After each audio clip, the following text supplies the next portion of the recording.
Issei was killed by Raynare but without Rias to resurrect him. His world is destroyed and all of his friends and loved ones are gone. So what does God do but send him to a new world that needs a hero like himself? He's given a second chance and the opportunity to be the hero he was supposed to be. And hey, maybe he can claim a pair of boobs or two along the way. Just in community forum more Red Dragon of Remnant by the Mao's Empire. High School DxD, Haisuku Ru D times D and RWBY's overrated. M. English, Adventure and Supernatural.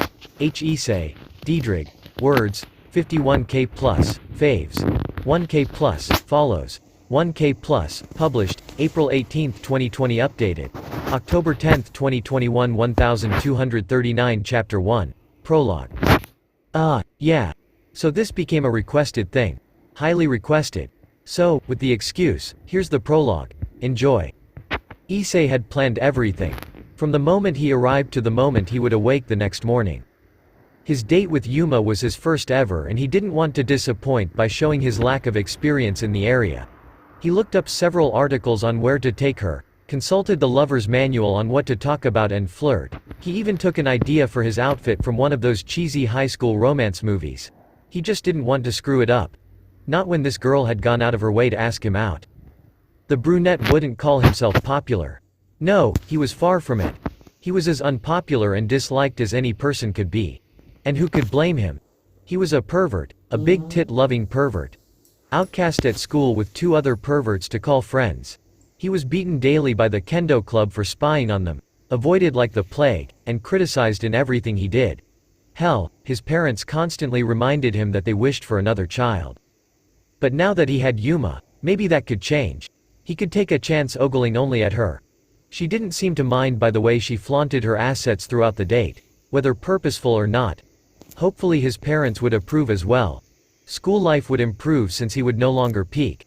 And maybe, just maybe, it wouldn't be long before he no longer needed porn. That wasn't important right now. The date, itself, went off without a single hitch. They did a little window shopping, tried on some clothes, ate at a nice restaurant, typical date stuff. Yuma laughed at his jokes, smiled, held his hand, and wore the cute bracelet he bought her. All while he was on his best behavior, making sure not to leer too long or too obviously. He would say he did pretty well for his first time. But all good things do come to an inevitable end. Both seemed distraught by the knowledge of the fact. The sun was setting, they were walking back to the residential district, and both were tired from the long, exciting day. The couple made their way to a fountain through a small park. Yuma had her arm hooked around one of Issei's, leaning her head against his shoulder as they stepped.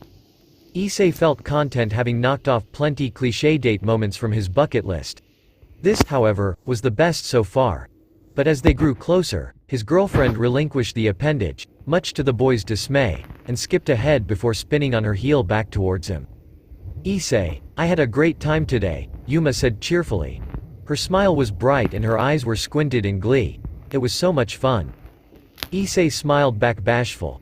Thanks Yuma, I had a nice time as well. Their eyes met and a blush adorned their cheeks. Issei looked at her as a whole. She was stunning with the water spouting behind her and the sunset glistening in the background. Her eyes seemed brighter and her skin glowed with a bright radiance. Issei. Yuma spoke up, pulling him from his staring. How could he not? She was like an angel. I want to make this a day we won't forget. Make it a memory we both cherish for the rest of our lives. Yuma took a step and Issei audibly gulped. Oh no, is this where we? His mind began to run. But I didn't bring any condoms. Will I forget how to stroke? Will she use her mouth or? Yuma took another step. This one louder than before. At least to Issei it was. Issei, will you do something for me? His heart leapt into his throat. It was coming. He needed to answer confidently. He had watched enough porn. He was ready for this. Yeah, sure. What is it? He asked, trying not to sound too eager. She cast a glance to the side and squirmed a little in place. The brunette found it adorable. But when she looked back, the deep want and desire made her look absolutely sexy. Little did he know what that want was. Would you die for me? Issei's brain screeched to a halt, his body not that far behind. The words were slow to register and when they did they were unbelievable. So much so that the poor boy laughed at what he thought was a joke. Haha, that's a good one, Yuma. He had to get used to laughing at her jokes, as a good boyfriend should. Oh, she said, tipping her head. But I wasn't joking. Issei froze again. His eyes widened as he watched a sinister smile spread across the girl's face. I'll say it again, in case you didn't get it the first time. Would you please die for me? Then, Issei saw something he would never forget. Two black wings erupted from Yuma's back. They were like a crow's wings, several feathers fluttering against the ground, landing delicately at her feet. And yet, no matter how many fell, it didn't look like she truly lost them at all. Issei's jaw dropped. It moved to try and form words, but nothing but air came back. He couldn't believe what he was seeing. It was right before his very eyes, but his brain was having a hard time registering it. The idea that something like this existed. He didn't mean for her to literally be an angel, especially not a fallen. I had a lot of fun these last few days, she said with a giggle. It was mockingly. You're a real sucker, you know that? You made my job so much easier. She raised her hand and a flash of light appeared in her palm. It took shape, morphing, thinning, sharpening. It didn't take a genius to realize what the light had been formed into. And it nearly made Issei's heart skip a beat as the tip of a spear was aimed in his direction. It was a second between her raising the spear and Issei's legs finding a feeling once more. For fear was one of many fuels for the body. And in that moment, it was Issei's drive to turn and run. A mistake he found out too late. The feeling of a solid object piercing through him was foreign. It went in his back and out his chest with ease. He watched it in slow motion, null to the world around him. The spear was clean of blood, the splash it drew out splattering onto the walkway. It was hard to register that he was looking at his own blood. Then, pain struck. Never had he known such a level of pain before. Adrenaline had numbed the initial contact, but now all he could feel was pain. The force had knocked him off balance. He tripped and stumbled trying to keep his feet under him. The pavement came and he twisted himself, falling onto his side hard, skidding across the ground. It hurts, but it pales in comparison to the pain still resonating in his chest, spreading throughout his body. He couldn't stop from shaking as every nerve screamed at him in agony. Was this what dying felt like? The spear faded into particles and blood started to pool from the holes in his chest and back. He never realized just how much blood the human body held. It was so red and thick, and yet he could see his own reflection in it. It was so red, no, crimson. Just like. If you want to blame someone for this, blame God. After all, he gave you the sacred gear. Yuma hovered over him, a toothy sneer splitting her face. She seemed much more mature, but he could see the visage of the girl that axed him out. The girl he spent the day with. Now accompanied by this face of sadistic glee. How are they the same person? I'll always remember our date, Issei. I did have a wonderful time fooling you. Yuma, no. This monster then held up the bracelet he bought her. For a split second, her face morphed back to Yuma's and she smiled sweetly. I will cherish this. A souvenir in your memory. Then, the monster was back and she cackled one last time. With that, the woman spread her wings and took off. Leaving Issei on his own, left to die. Lost, afraid, and hurt. Not just physically but mentally as well. He didn't want to die but found himself unable to fight the cold setting in. He was growing tired and growing weak. The world around him was dimming, black seeping in from all around. The light slowly faded and his breaths began to lessen and lessen. The pain was starting to numb, but so was the rest of his body. He couldn't help how heavy his eyes were but chose to keep them open as long as possible. Whether it was hope for a miracle or because he was that stubborn, he didn't know. Issei reached a hand out but lost the strength soon after. It fell over, and with it a slip fell next to him. He could barely turn his head to see what it was. It was the weird flyer that woman had given him earlier. It had said something about a wish. He didn't care to think about it, but, with him dying, he humored the question.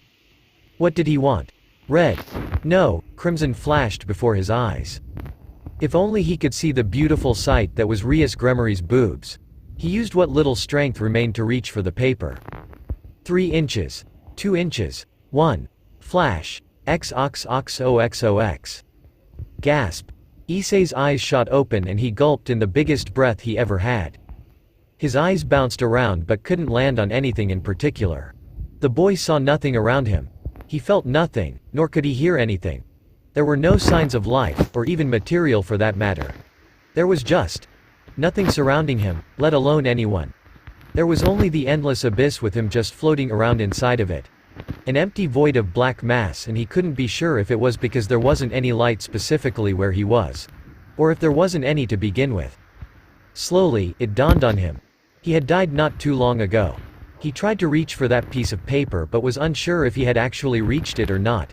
But judging by the fact he wasn't anywhere familiar and he couldn't feel anything, the slip was obviously fake and he died or he simply fell short. The teen looked down to see his clothes mended. He guessed he got to keep his clothes in the afterlife. Good, if he was to go wherever after death was, he'd rather not be forced to wear that white tunic all those paintings depicted of heaven. Nor would he rather be nude and in chains like similar paintings depicted hell. In a moment of curiosity, Issei decided to lift his shirt. His eyes widened at what he saw, making him gulp a dry wad of air. There was a large scar on his chest. It looked like it was mended too, but it would never fully heal. Neither would the image he had of Yuma, or that monster she seemed to mask underneath. There was a tingling, unpleasant sensation from the scar and he pulled his shirt back down. Out of sight, out of mind, right? So he really was dead. How would people react to his death? Would they truly mourn for him, or would they cheer that the stain on life actually died? His parents always talked as if they regretted having such a perverted son. Everyone at school essentially avoided him like the plague. Girls knew of him no matter where he went and were disgusted by him. It wouldn't be too far-fetched that people would dance on his grave rather than pray. He shouldn't expect flowers either. It was best he focused on what lied ahead. So he took a shaky breath, unsure if it was nerves or the saddened reality that struck him. But as he exhaled, he once again took in the black around him. So this is my afterlife then, he mumbled to himself. The brunette reached out, trying to find anything solid, but his hands kept grabbing air. He tried to step forward, but it felt like there wasn't a floor beneath his feet. They just danced back and forth beneath him. It didn't feel like he was moving forwards or backwards either. Neither did it feel like he was falling or rising. So where exactly was he? You are in limbo, my son. A voice spoke up. It was strong and very masculine, booming throughout the void. W what? W who are you? Who's there? Issei X, caught off guard by the abrupt addition of another. Who am I? I've gone by many names over vast lifetimes. I've had many forms and have done many things upon this rock. I have even appeared as male, female, animal, and plant before many of your kind. Issei's eyes widened and he felt his left hand twitch. He quickly noticed how there was a confliction of anger and fear radiating within him. It was a part of him but at the same time separate. But it knew this new arrival and, somehow, Issei knew too. Why you're God, he muttered in awe. In response to his answer, a bright white light filled the void and brightened the area surrounding the teenager. It didn't hurt his eyes despite staring directly at it. There was no heat radiating off it, yet it seemed to provide a cloak of warmth and comfort that enraptured the boy. As the light faded, it revealed a figure. An old man, easily surpassing Issei's age 5 times over. He was balding at the top, snow-white hair on the sides, long snow-white beard, a little too muscular for his age, and dressed in an exquisite and expensive-looking white tunic.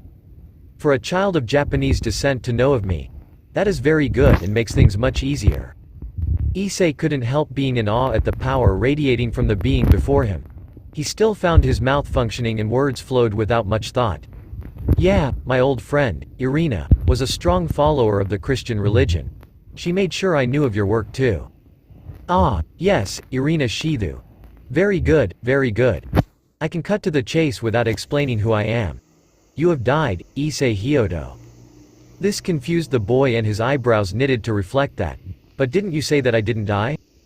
God merely stroked his beard, unaffected by the question, or he just didn't show it. Yes, you would be both right and wrong.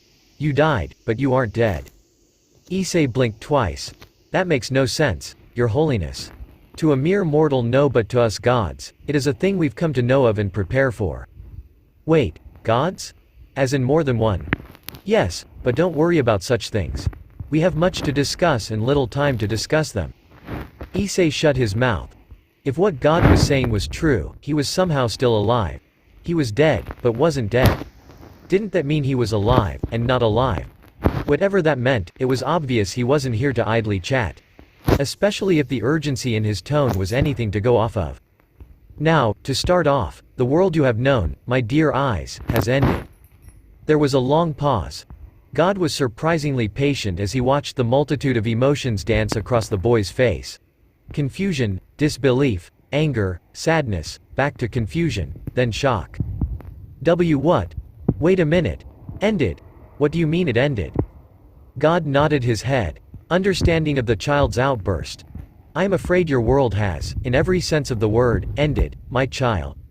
Chaos was brought forth, many lives were lost, many beings were awakened and enraged, and it was only a matter of time before the world you knew was simply obliterated from reality.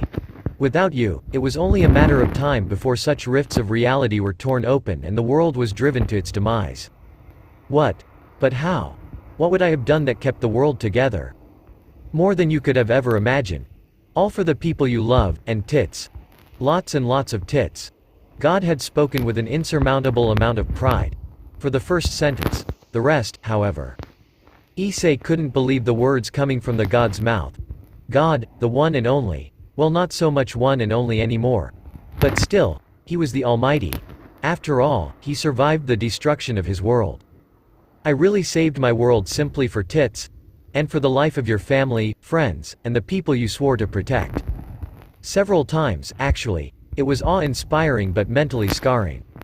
Thank me that I'm a god or I'd have been embarrassed for you with all the boob squishing, nipple poking, tit sucking, and gods know what else. But I've seen such things too many times that I've become somewhat used to it. Still, tits of all things. I gave them to women on a whim, and yet it has continuously created very powerful men through many ages, timelines, and universes. So many heroes, so many villains, all for 2 mounds of flesh. I don't know whether to pat myself on the back or kick it. A heavy blush of shame and embarrassment colored his entire face. He actually had God questioning his own decisions way back when he first created man. He wasn't the only one, but he was the one God stood to speak out to after so many centuries of silence. Still, Issei didn't think that his obsession of boobs would actually save the world. Let alone multiple times. Maybe his grandpa was onto something after all. Even more so still, it was a pair of boobs that killed him as well. So they could be his greatest strength and his greatest weakness. Back to the topic at hand, God spoke up. Issei turned his attention back to the old man. As the world was coming to its end, the system I created, the system that held the very fabrications of the world, the reality you knew, was destroyed in the process. With it, many unspeakable things happened across the world. God looked away.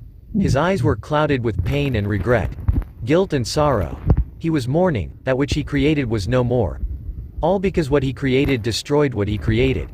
Due to selfishness, greed, envy, and sadistic satisfaction. It was crazy for Issei to imagine what he went through and still have the strength to carry on. How could anyone cope after having to watch what was essentially his own children kill each other? Many died, many went insane, many wept, and many felt just angry. All before the world you once knew was completely wiped. And who do you think that was all pointed at? Eyes. The boy didn't answer, but the being already knew that he knew. They didn't blame each other. No, they were too smart for their own good. Too righteous to blame one another for going to war with one another. No, they blamed me, Issei. They blamed the God who abandoned them. Who left them to their free will to create and destroy as they wished. I didn't give my angels free will. They succumbed to corruption and fell, one by one. My most trusted became the devil and waged war against me because I chose humans over angels. The other pantheon stayed away. Dragons did as they wished and were hunted, my own children, your kind. They fought amongst one another. Devils, angels, fallen, and beasts hunted them, and they continue to fight each other as well as the other species too. I created them with free will, and it led to them just fighting, no matter who it was. And it led to them being hated and sought after for childish games, unifying the supernatural against them to play childish games. So I created the sacred gears, to give humans a chance to live how they wished.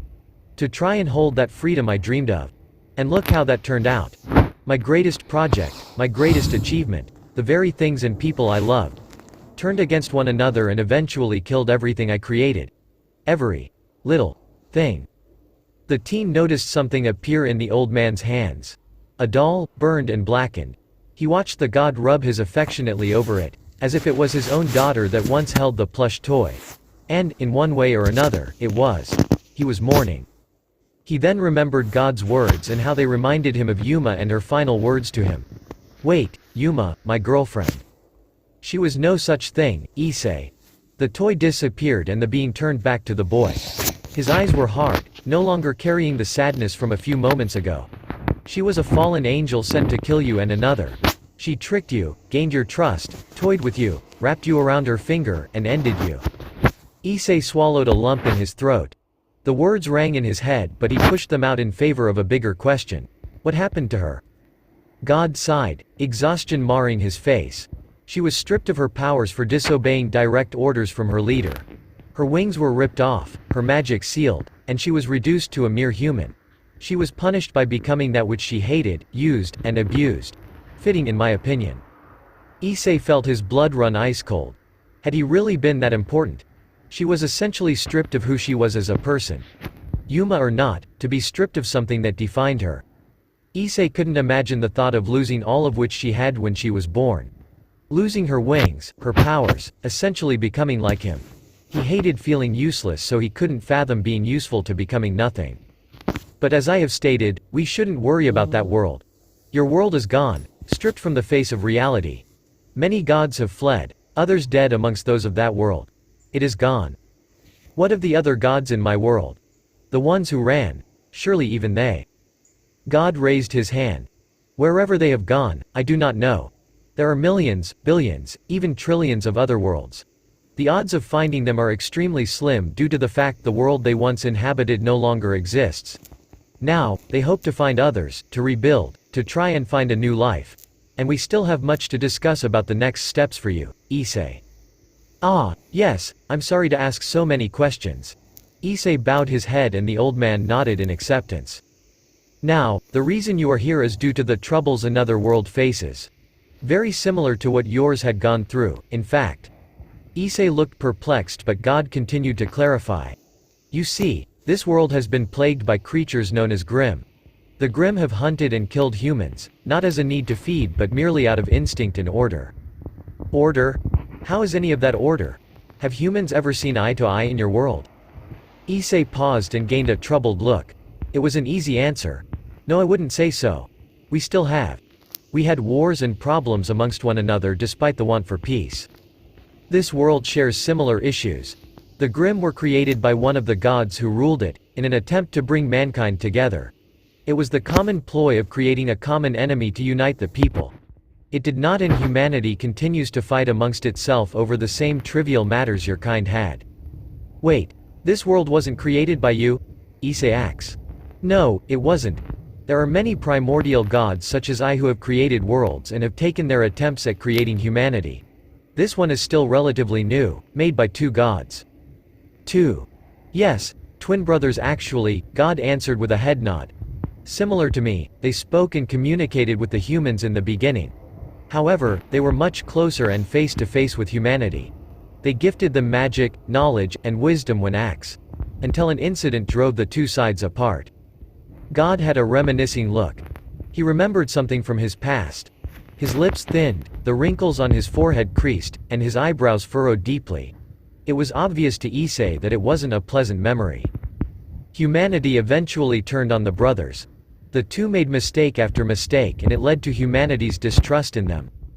And instead of realizing where they went wrong, blamed the humans, killed a majority of them, and left the world in shatters. God stroked his beard and showed a hint of emotion, disdain. They cowered before their duties and left, leaving humanity to fend for itself. And every day their chances grow slimmer and slimmer to survive. For they still fight amongst each other and the Grimm continue to hunt and continue to kill. Didn't you do such a thing when you caused the worldwide flood?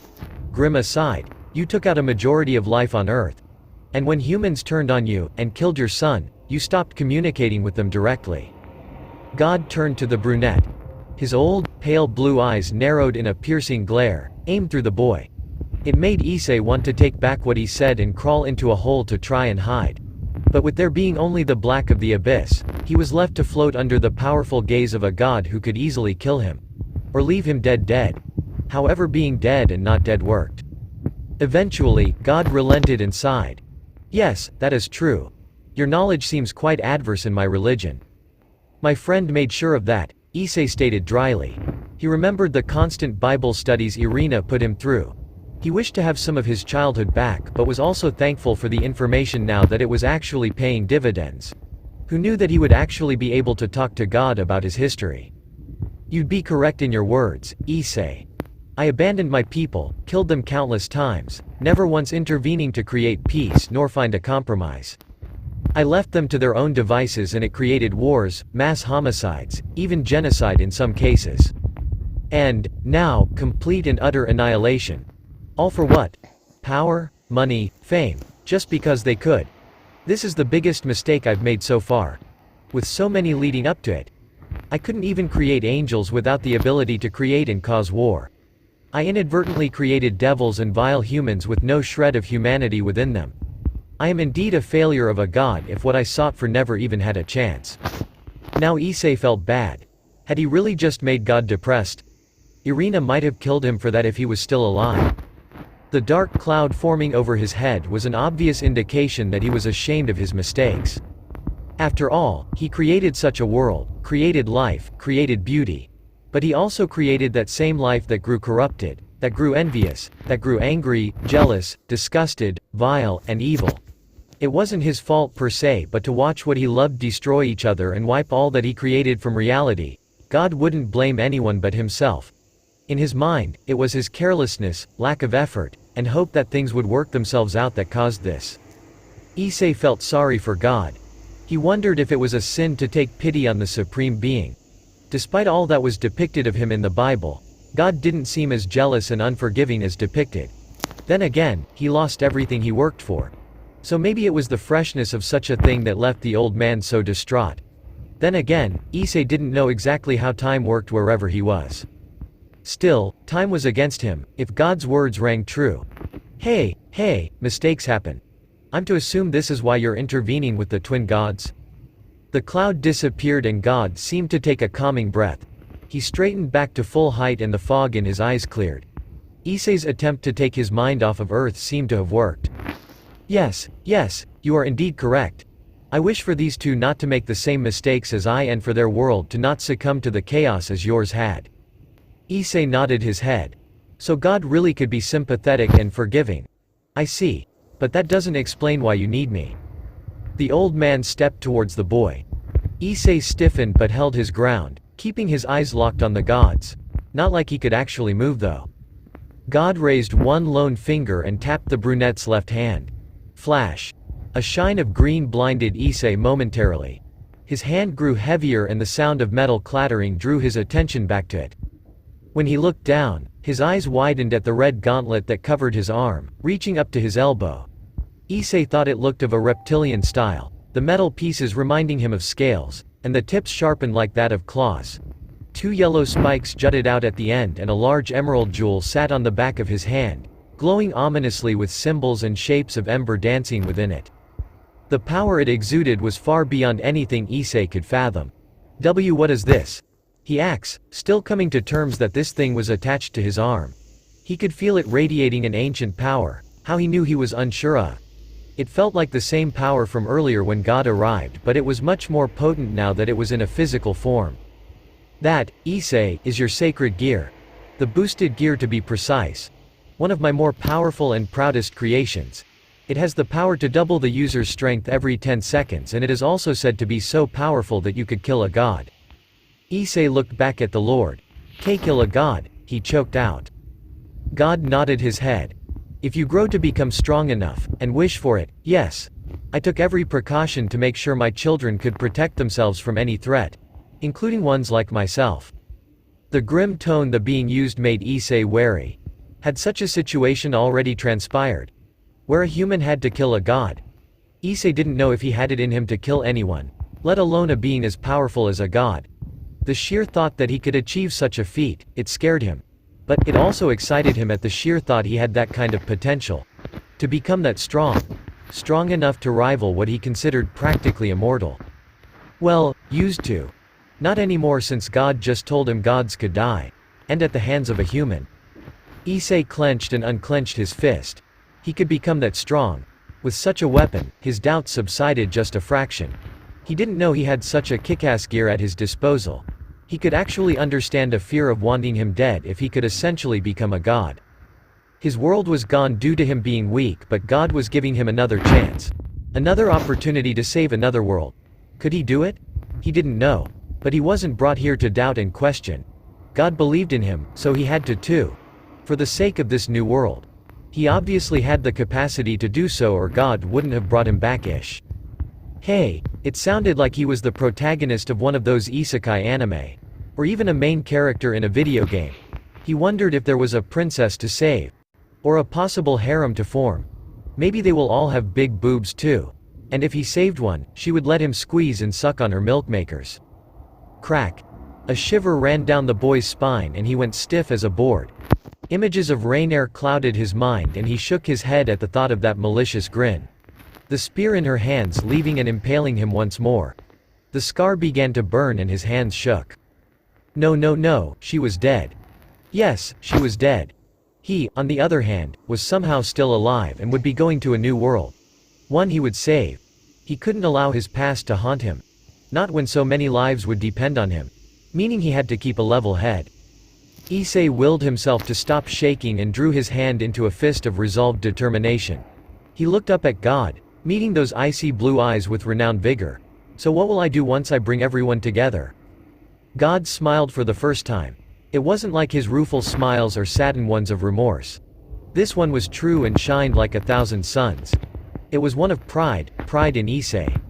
Pride that he was taking the initiative with a strong foot forward. There was no hesitation for the moment. That, my dear boy, is for you to decide. This made the Securite falter. Eh? Me? The Lord nodded his head. Yes. I have given you the gist of this new world, but I do not know of everything myself. And, unfortunately, I won't be able to find out. What? You aren't coming? No, my child. I shall be going off to find the brothers. But didn't you say it was near impossible to find other gods? If their world is destroyed, if what they created is still intact, I can trace their source of power to wherever it is they have fled to. So I'll be on my own. Not completely, God replied. Issei looked back to see a knowing smirk on the god's face. Normally I am not allowed to, but, due to the absence of the brothers, I have already made contact with someone from this world. What? Who? His name is Ozpin. He is the headmaster of the school you'll be attending. There was a groan from the brunette at the thought of still having to go to school. God could only chuckle. This isn't your normal school, Issei. Oh yeah, how's that? He mumbled out, looking very uninterested. This is a school that trains you to become a huntsman. That which travels the world, keeping humanity safe. This made the boy perk up and he watched as a glimmer of curiosity surfaced in his eyes. As I've stated, this world is plagued by corrupt creatures known as Grimm. The Grimm hunt and kill humanity. So, humanity created its own force to defend against the threat, the huntsmen. They are trained fighters, warriors, some even soldiers, all with the skill to take down the Grimm and any other threats against the human race. The last part caught Issei's attention. The Lord spoke as if there was more to defend against than just the Grimm. Then he remembered his words about the similarities between worlds and realized what he implied.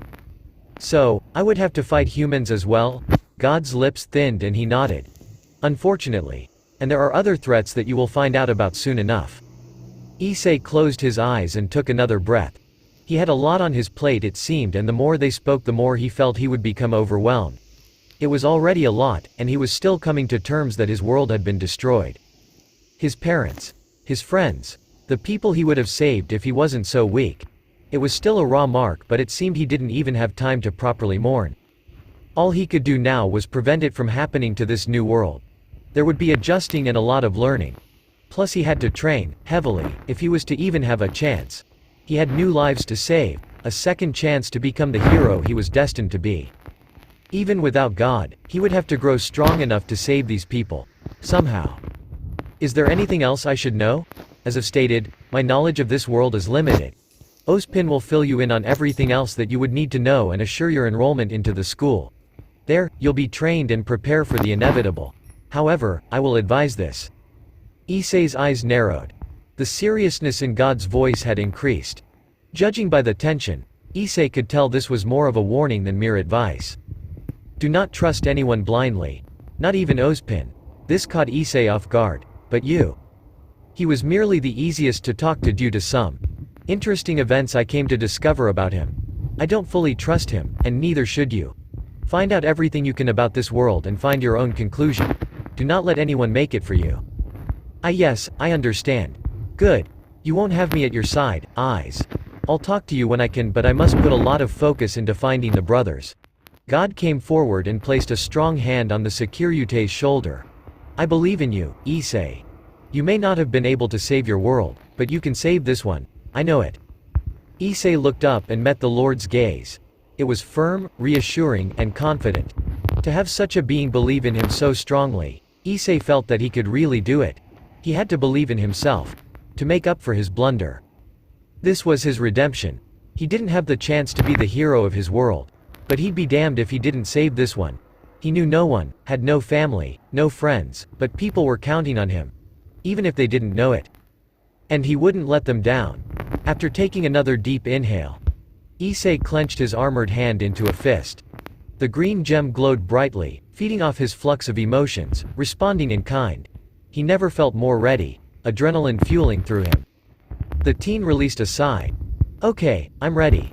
I know you are, my son. Safe travels and good luck. Flash. There we have it. It's done. So let's see how many are truly fond of this. It was a bit difficult to write. There was a lot of discussion and pitches, but this will be the start. I want to say I'm very excited for this story and hope you guys are too. There is a Discord I made. If you want to join, copy the link below, remove the spaces, and paste it in your browser or in Discord. You can talk with me, keep up with my other stories, and get along with others of similar tastes. Discord link. Discord. GG, PGZ86. That's it. I'll try to have the first chapter out soon. Ciao. CH1 of 7 next, just in community forum. More Red Dragon of Remnant by the Mao's Empire High School DXD, Haisuku Ru D times D and RWBY's overrated. M. English, Adventure and Supernatural. H. Issei. Diedrich, words. 51k plus, faves. 1k plus, follows. 1k plus, published, April 18, 2020 updated. October 10, 2021 1239 Chapter 2. Arc I. Life I. Okay, this story blew up. Way bigger than I imagined. The reviews, the reception, everything about its first state was over the top. It was unimaginable. And I want to say thank you. To have such a level of support, thank you. However, it was only the first chapter and I don't want anyone's standards set too high. I do plan to do my absolute best with my story, but do realize I'm only human and can't please everyone. So I shall try my hardest to produce the best quality that I can and make this as enjoyable as can be. As for any questions or comments that I'll reply to from the prologue, you'll have to wait till the end to get your answer. So, enjoy the chapter for now and I'll see you all at the end. N. Quick edit.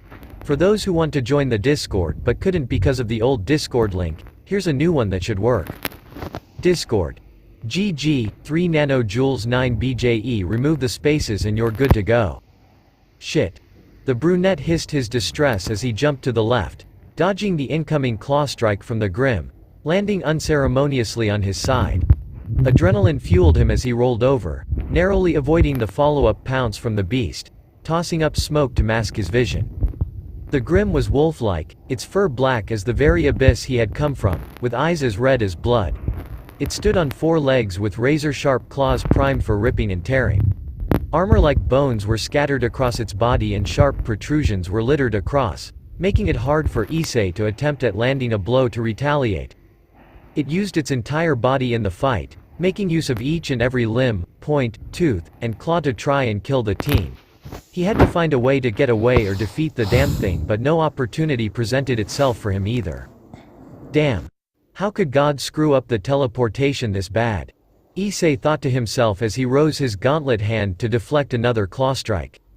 The force behind the charge brought him down, the beast following behind on top of him. Issei landed hard on his back, realizing a pained grunt, but he held strong and braced his armored hand with the other. The Grim leaned over, trying to bite his face off, the brunette keeping his feet on its chest to keep it from getting any closer. The disgusting stench and feel of saliva dripping onto his face didn't help, but he didn't have time to complain. Boost. The call came and Issei couldn't have been happier for it. His strength had just doubled and the pressure of keeping the beast from lunching on him was easier to maintain. In fact, with the wolf Grim leaning on him, and his increased strength, Issei gave a good kick with his legs upwards. The results were a flying beast over his head, crashing into a nearby tree, toppling it on top of the monster. Issei rolled over onto his stomach and lifted himself up. His clothes were dirty, tattered, and stained with blood, both fresh and dry. The few tatters with open skin had claw marks across, none severe but bleeding still. A little blood also dripped down his chin, courtesy of him biting down on his tongue with the beast drove him into a tree of his own earlier, and the gash over his left eye. You're our real pain in the ass. Issei growled, panting heavily. He glared at the wolf before him as it pulled itself out from under and shook off its daze. It, too, glared back at him, its eyes glowing a dangerous red that seemed heightened by the horror scene like night that surrounded them. Seriously God, what the fuck? Boost, that was number 3. Issei felt another surge of power and felt the pain numb just a bit more. He slowed his breathing, trying to calm his rapidly pounding heart. The adrenaline was still pumping and his hands were shaking, but he had to keep it together. It was weird though. He didn't feel fear coursing through him. No, Issei wasn't afraid of the creature. Whether it was the knowledge of his duty, and his need to swallow that fear, or the fact his adrenaline and instinct to survive numbed it, he didn't care for which it was. Currently, fear would only get him killed, and he had no desire to die a second time. Besides, this monster didn't come close to the one who killed him in his old world. The wolf growled before it charged once again. Issei watched it, closing the distance with a slight hobble to its right front leg. It moved slower and was trying to keep weight off it. An injury inflicted from the tree toppling over it. Good, that meant Issei could find an opening, he just had to wait. The Grim stood on its hind legs once it was upon the boy. Its left paw came in a swipe that he slid under, rushing to move to its right side. It tried to follow but stumbled as it placed too much weight on the limb and fell forward. Issei was on top of it in a second. Boost. Good, if what he had in mind was going to work he'd need all the strength he could muster. The brunette landed an uppercut to the beast's jaw. It stumbled but didn't fall. He threw a hook, fracturing its skeletal helm. He threw a kick underneath the right paw, landing to its exposed chest and underbelly. The Grim was sent flying and tore through another tree before slamming into the one just behind it. Issei rushed forward to the fallen trunk of the tree. Please be strong enough. Please be strong enough, he thought frantically as he rose his armored fist. He brought it down with as much force as he mustered and, to his utter shock, the tree splintered like paper. Haha, no way. Issei was ecstatic. He actually had the power to punch through a tree, and that's just with him starting off. Kinda like Goku. A growl brought him back to reality and he remembered where he was. Turning back, he lifted the splintered remains of the trunk. The Grim was starting to get its bearings together once more, but he'd rather not go through another pass with the beast.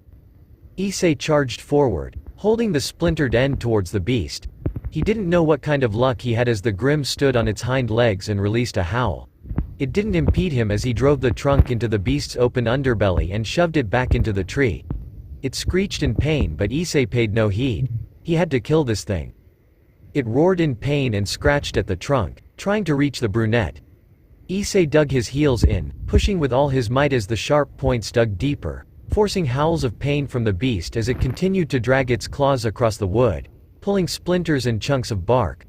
Instead of blood, a black mist emitted from it, but he couldn't focus on it, trying to keep the Grim from breaking free.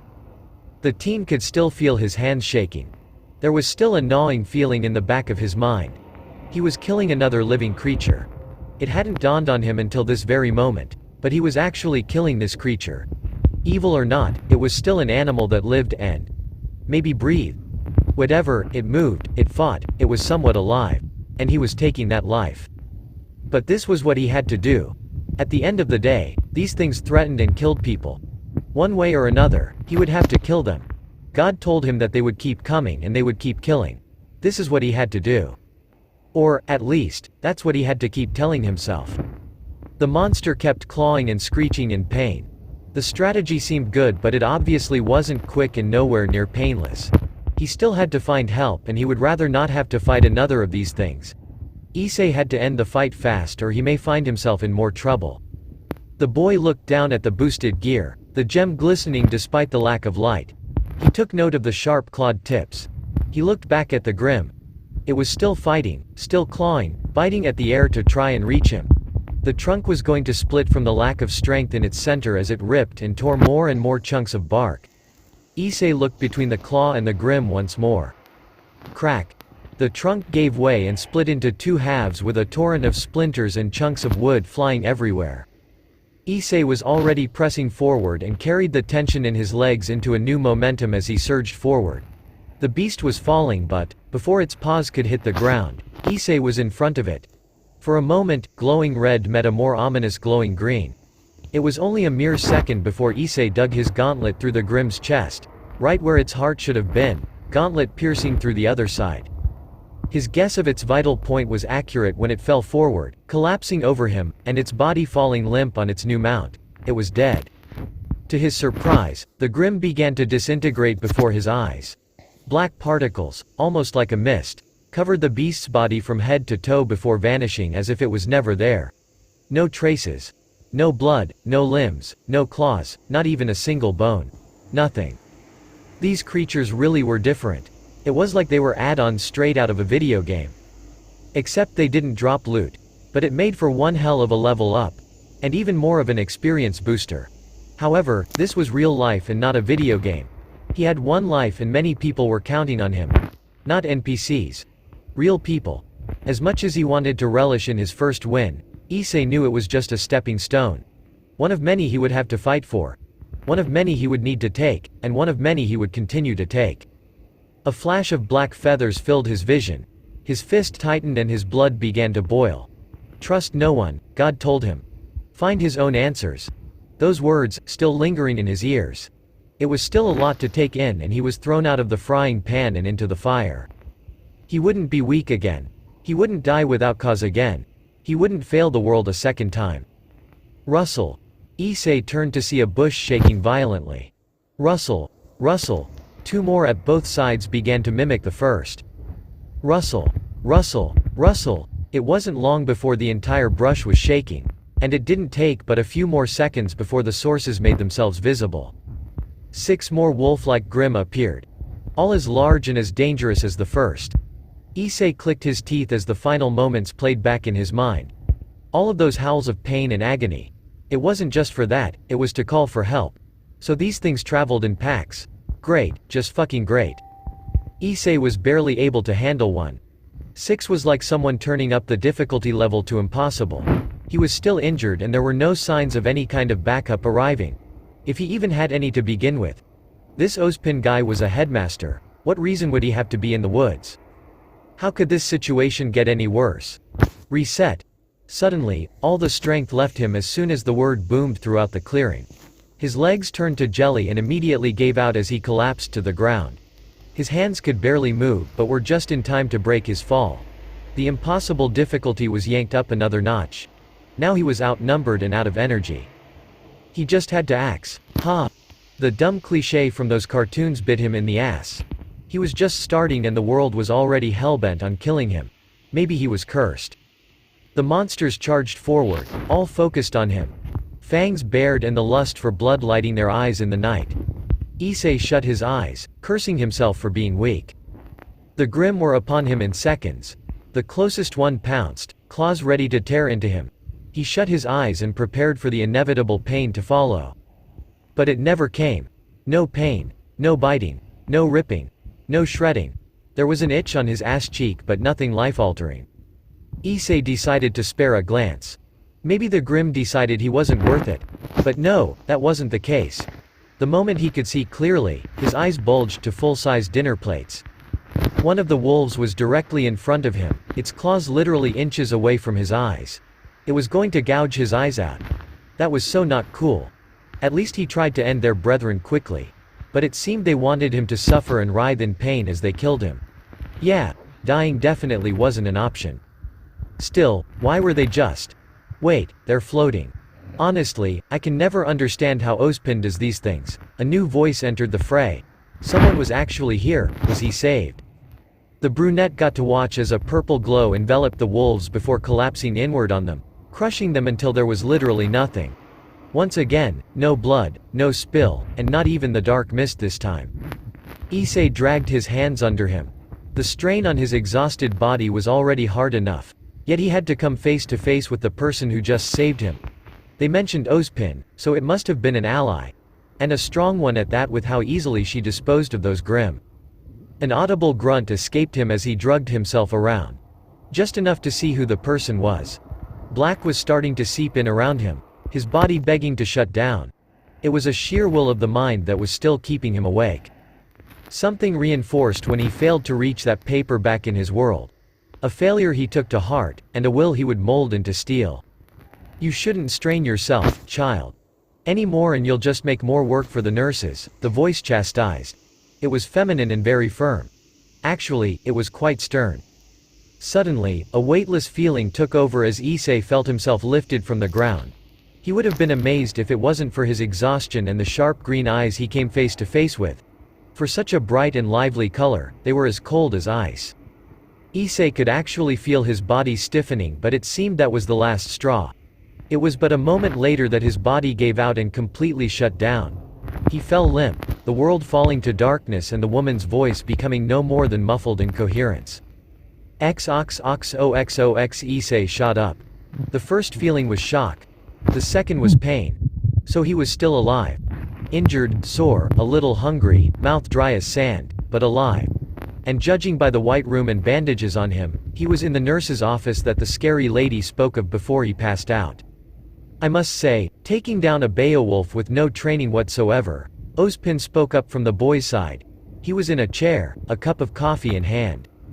Issei wasn't surprised. Somehow he had felt the man's presence before laying eyes on him. Almost as if he sensed it. I take it that you are Ozpin? Professor Ozpin. Headmaster of Beacon Academy. Ozpin took a sip from his mug. You seem to be quite calm. Your initial shock all but vanished. Yeah, well, I can't really explain it either. So you're the one God spoke of. Issei turned to meet the man. He had a very mature look. Gray hair, glasses that seemed more for looks than actual vision aid, and an eerie and ominous air about him. God did warn him not to trust this man at face value, and the feeling in his gut told him the same. How did you find me? Your arrival wasn't exactly subtle. It was a miracle we found you before every Grimm, huntsman, or curious fellow came to see what caused such a commotion. Issei rose a lone brow. He said it was a miracle, meaning he spoke of saving him before he was devoured, which was unlikely because the scary lady said that Ozpin already knew. So that left the second option. I take it my origin is not something you want getting out. He acts, putting on his best poker face. Ozpin closed his eyes and took a long inhale. Issei could see the years of endless exhaustion and stress appear and disappear in his face. There was also a weird tension in his shoulders, bags under his eyes, and he seemed to be overly relaxed despite all the clues that would depict he wasn't. He was hiding something and trying his damnedest to keep it hidden. This man must have been fighting for a long time. Should Issei expect the same for himself? The headmaster exhaled. For now, yes. The situation is very complicated and has been kept under wraps. If the people knew. Wait, the people don't know of the threat. If you mean the Grimm, they do. A plague like that isn't something that can be kept hidden. Ozpin then leaned forward, placing both hands on his mug as he looked dead into the boy's eyes. It is what's behind the Grimm that must be kept secret. The brunette stared back into the older man's eyes. There was a look of utmost seriousness in them. Warning of a danger far greater than what the Securite realized. Something itched at the back of his mind, triggering his senses that whatever the threat was wasn't something he should stay idle about. It was a sense he knew but didn't know how he knew. It was foreboding but to what he didn't know. I see. The Securite leaned back in his bed. So what is the plan for now? I may have killed that Grimm, but I'm far from ready to save the world. He looked down at his bandages, picturing the scars that would lie underneath. Some would heal, but some also wouldn't. Constant reminders that he had to get stronger if he was to have any chance at saving these people. You have a good head on your shoulders. Ozpin stood, stepping over to the team. The click of a cane against the floor was the only sound until it stopped just short of the bed. However, you'll need to rest and recover first. A process which we will accelerate now. Issei became skeptical. How? Ozpin took another step closer to the bed. He placed down his mug and placed his cane to the side. The gray-haired male then moved over to the brunette. Issei, do you know of aura? This confused the boy. No? What is it? Aura is the manifestation of one's soul. It is something that aids us in the fight against the Grim. It can be used as a shield to protect us, and it can even be used as a weapon to defeat them. The specific abilities and strengths differ from individual to individual, but it all helps in the end. It even has the power to speed up recovery times. Scratches and bruises can heal within minutes. Bones can mend and repair within hours or days. I've even seen it used to bring someone back from the grave. Issei had to admit, that sounded pretty cool. Huh, aura seems pretty badass. Yes, I would agree, it is badass, as you say. Ozpin grinned, looking down at the boy. Now, tell me, do you have a soul? This made Issei knit his brow. The man's tone and expression seemed playfully, like he was joking with him. The question, however, also carried a serious undertone. I would assume so. Well, believe it or not, you have an aura, Ozpin replied. What? Really? Issei shot up and instantly regretted that decision. His sore body and wounds sent a wave of pain throughout his body. It was dull but carried an edge underneath. He let out a grunt, that he promised to the end of time was the most manliest grunt a man could make, and returned to his original position. You're quite eager, I can respect that. But don't move so much when your aura hasn't even been unlocked yet. Ozpin closed his eyes as his hands took a firm hold on the boy. One fell to his shoulder while the other rested on top of his head, the palm resting against his forehead. It wasn't uncomfortable but just enough to keep him still so long as Issei didn't try to move too much. I must admit, you have an accelerated healing factor than most civilians, possibly a gift from your world.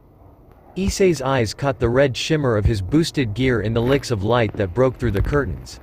Yes, it was because of the gear that he was alive. If you master your aura, you may be able to take any vast amount of damage and still be raring to go. Yes, I can feel a deep pool of aura within you. The deepest I've ever seen. You truly are gifted. Thanks, Issei awkwardly replied. He didn't know how to take the compliment. It was weird seeing as he was speaking so highly of his soul. Before we continue, you should put your weapon in a dormant state, the older male spoke up, motioning to the gauntlet. Issei blinked twice before focusing back in. If you are as your god says, that piece must carry a great amount of power. Power that many would kill to have. The gauntlet itself can be passed off as your huntsman weapon, but the powers within it must be kept under wraps. And I'd rather it not interfere in the ritual. Issei casted a glance back once more at the gear. He then remembered Yuma's warning of the sacred gear as well. It was the reason she had killed him. Had he not had it, none of this would be happening. He would be living his life as normal, unknowing of his world's imminent demise, and unknowing of the world he came to stand on today. He swallowed the lump in his throat. Ozpin was right. He shouldn't reveal its powers to the world. The knowledge could drive someone to come after him again before he could get strong. He didn't want a repeat of Yuma, especially with the end results that could come about due to his failure. Issei didn't want to fail before he could start. Not a second time. The brunette knew he was repeating himself, but he had to. To keep himself going. For the sake of the people of this world. To redeem himself for failing his own friends and family. There wouldn't be a third chance.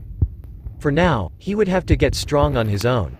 Until he could master the boosted gear and defeat anyone who threatened him. Plus he didn't want to lose out on the chance at a potential force field from his very own soul. It was like some kick-ass build-your-own-sword type deal from another anime he watched growing up.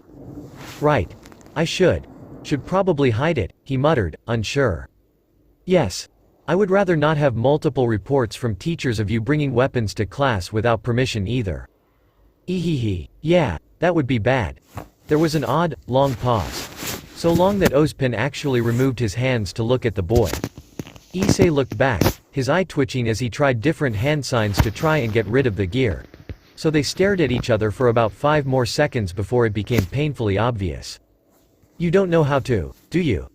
Issei wanted to lie, but lying would have only dug a deeper grave. So he hung his head and gave a defeated, no. Ozpin took a quick inhale and exhale. I'd say you should simply be able to will it away. It is a part of you and appears when you call, correct? Issei blinked a few times. His reasoning, albeit far-fetched, made some kind of sense. Plus, it was better than what his plan B was. Using a crowbar to try and pry it off was a terrible idea. Sure. Let's go with your idea, Issei replied. He then turned to the gear and closed his eyes. He could feel its flow of power and its connection to him. The power that flowed from it seemed vast and endless but was flowing through a narrow channel with a gate. He dared try to open it but realized that wasn't the best idea for the current situation. He needed it to go away for now so he could get his aura. Maybe he should try silencing it, as if it was a thought in his head. After a few seconds, a familiar green flash brightened the room before vanishing and, with it, the boosted gear was gone as well. Haha, I did it. Issei cheered. Well done indeed, Ozpin praised with an added head nod of approval. Now, let's begin. The faster you heal, the faster we can begin your training. Yes. Whatever you say, headmaster, Issei nodded enthusiastically. Any chance at training, he would jump at. He wanted to get stronger, he wanted to protect the people. After fighting the Grim firsthand, he realized how big of a wall he had to climb. The sooner he got started, the better. Alright then, let's begin. Ozpin returned his hands to their original position. He closed his eyes and started to focus. Issei followed suit, taking deep breaths to calm his rapidly beating heart. He was excited, eager, antsy, and any other similar feelings he couldn't name at the moment. The team didn't know why, but the chance to be a hero, it excited him. Not as much as boobs, but a close second. Nothing could defeat a mice helping of big tits. Still, being a hero was close. It was probably from all the stories he had read with Irina. The stories of heroes, evil monsters, and not to mention the smoking hot princesses who always fell for the hero. Hell, some had multiple women fawning over them. No, focus. He had to save the people first and foremost. He was to be a protector, a savior. Plus, women weren't exactly on his mind. Not after.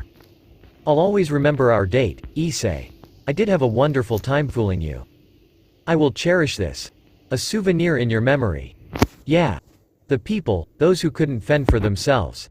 They had to come first. If only he could enjoy tits without the idea of women using him or trying to kill him. As Issei finished his thoughts, Ozpin began. For it is in determination that we achieve success. Through this, we become a paragon of light and humanity. To rise above that which is the darkness. Infinite in death and unbound by. Uga. Ozpin's eyes shot open and he stumbled back. He gasped as he watched Issei begin to writhe and turn in his bed violently. The boy's eyes were wide and his mouth was wide open as he let out an agonizing scream. His hands clawed at the sheets and edge of the bed. His feet kicked back and forth fiercely, tearing the cover off of him and tossing it to the floor. Eventually, Issei rolled himself off of the bed, landing onto the floor.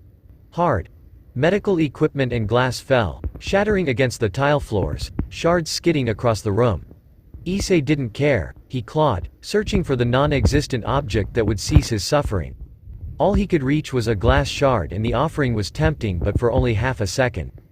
It had been as if he had been set on fire. This pain was far worse than what Yuma had done to him. It was as if his whole body had been set on fire and was burning him from the inside out. He clawed at his flesh to try and rid himself of the burning sensation, but it did little to alleviate it. He merely scratched at himself, his skin turning red from the stress of his nails raking across it. It hurts, it hurts, it hurts. Damn it, it hurts, he cried out. Gah, why does it hurt? Ozpin rushed around the bed to his side. Nurses had also rushed in from the door. This isn't supposed to happen. Why? Why didn't it work? The headmaster acts aloud. Issei couldn't hear him. He barely noticed the nurses pick him up and lay him back into the bed. All he could hear was his own screaming. All he could feel was the intense suffering of his blood, feeling as if it had been replaced with molten lava. Why was it so painful? Goo. That was when the brunette noticed something. There was another voice also leaking out with agony. It was deep, powerful, and its pain sounded just as bad as his. Issei threw his eyes around the room but saw no one, only the nurses trying to figure out what was wrong with him and Ozpin standing back with a fearful and lost look on his face. So where was the other voice coming from? Minutes passed. although it felt more like hours to the teen, and eventually the pain began to subside. His screams had fallen hoarse, his throat raw, but the pain finally gave way. Issei fell back onto the pillow covered in sweat and completely exhausted. His breathing was ragged and he couldn't move his entire body. His eyes still moved around but he couldn't even turn his head. Issei. Issei. What happened? Ozpin was at his side immediately. One of the nurses held him back, making sure he didn't touch Issei, but the headmaster stared him dead in the eye. I don't know. He finally got out. It hurt to talk and he winced at every word until he blurted everything out. His eyes felt dry and painful but each blink was even more so he kept them open as long as he could, wincing with each necessary blink. Ozpin stared at him longer, hoping for more, but nothing came. Issei laid there as the nurse not holding the gray-haired man back moved to aid him. She placed a damp towel on his forehead and provided him with a bottle of cold water. He drank eagerly, never feeling so thirsty in his entire life. It was like a gift from God with how heavenly it tasted. He chugged it down until there was nothing but air and he tried to drink that too until the nurse pulled it away. Ozpin had taken a step back to try and ponder things. He had never seen such a reaction like that before. No one had ever reacted negatively to having their aura unlocked.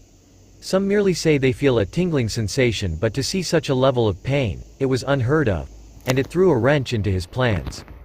As Ozpin tried to figure out what went wrong, the nurses double and triple checked the boy over. They made sure that none of his wounds had reopened and took note of the raw skin from where he scratched and clawed. They took care to rub a little ointment on it before finally taking a step back and breathing a sigh of relief.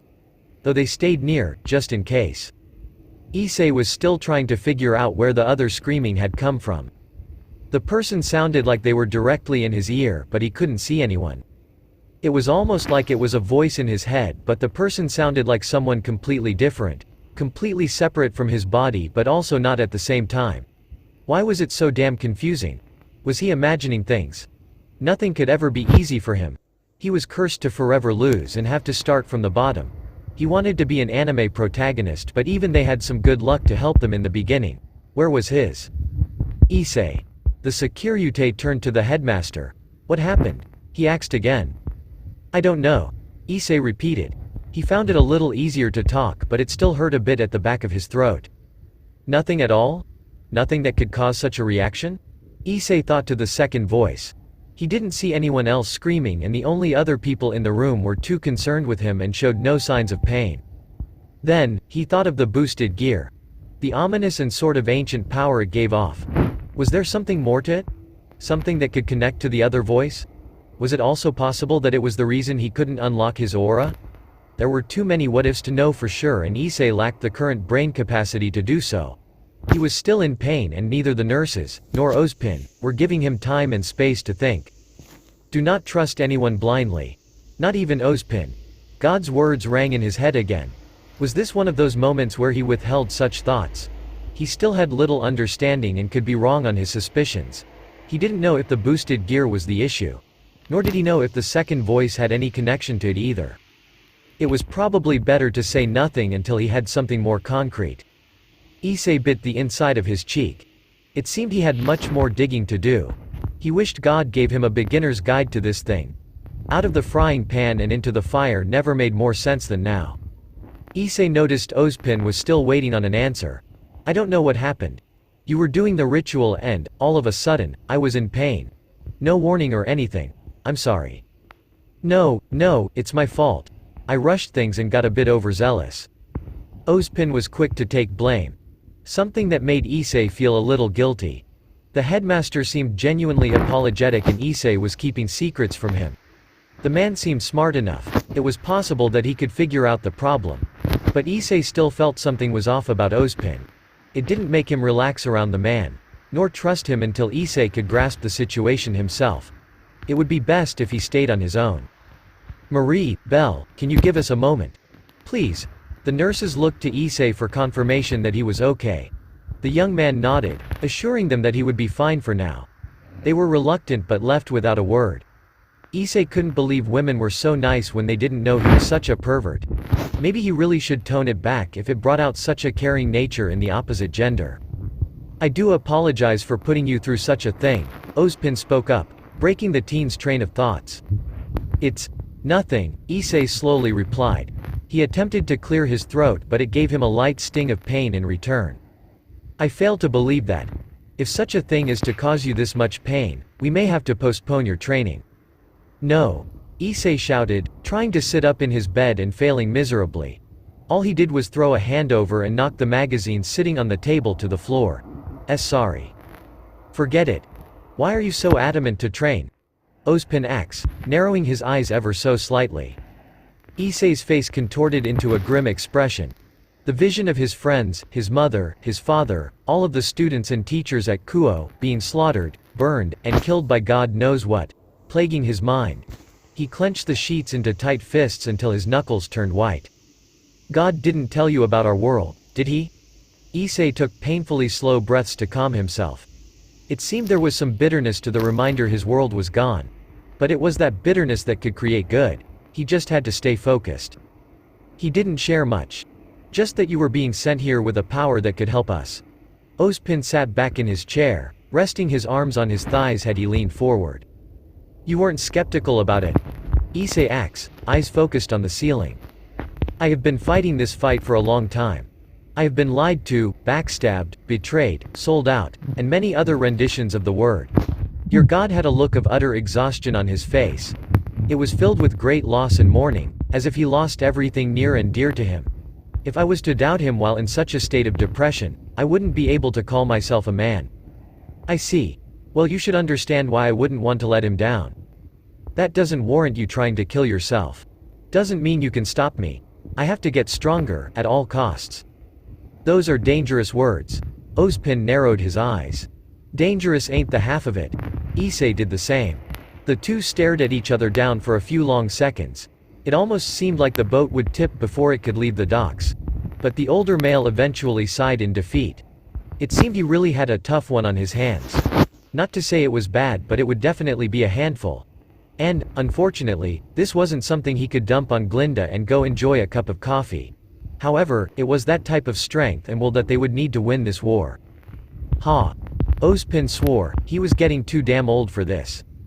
The headmaster turned and grabbed his cane that he had set by his chair. All right, fine. The moment you've recovered we'll begin training. But I won't accept less than 110%, is that clear? The boy's eyes lit up and a big smile split across his face. Yes, sir. Ozpin tapped the cane against the ground and opened the door. Good. Now get some rest. I could really use another cup of coffee, he stated, the last sentence spoken to himself. And with that, the door shut. Issei mentally fist pumped, seeing as he physically couldn't at the moment. Things may finally be looking up for him. He had a master to train him and, even without aura, he would become a kick-ass huntsman in no time. He would become the hero of this world and defeat whatever evil lay on the other side. Those Grimm won't stand a chance once he hit the battlefield. Maybe his luck was turning around. Issei felt the exhaustion working its way through him. Sleep slowly began to seep in and, this time, he gave in without a fight. But as his conscience slowly gave way, he wondered what kind of training he would go through. He hoped it was something cool that involved swords and guns. Oh, maybe even lasers. Yeah, things were definitely looking up now. XOXOXOX. Things weren't better at all. You lied to me. Issei shouted, slamming his hands on the table. I have no idea what you mean, Ozpin stated, sipping from his mug.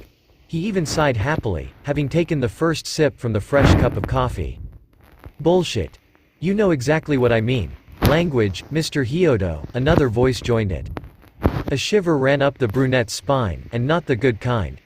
Issei turned to the source of the voice, coming to see a familiar set of chilling green eyes. The familiar stern expression and crop in her hand didn't help to calm him down either. Not that it should. He had become much too familiar with it in the past week after all. I apologize, Miss Goodwitch. See to it that it doesn't happen again. He gulped audibly. Yes, ma'am. Glinda Goodwitch far outclassed Student Council President Suna Shitori.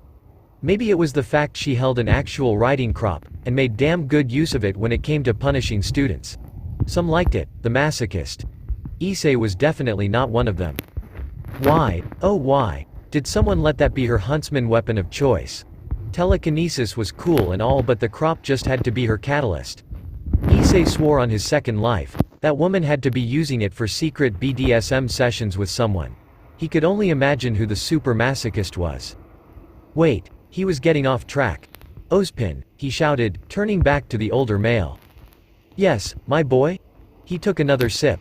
Did he ever stop drinking all that caffeine? Maybe to sleep? No, stop getting distracted. We didn't do any type of training. This whole week, we did nothing. I'd say we got a great deal done, the headmaster replied. What? Those endless study halls. Listening to Professor Port drone on about his battles with Grimm. The endless lectures of history from Dr. Ublek. The brain-numbing meditation you and I did? That was training? You're quite honest, aren't you?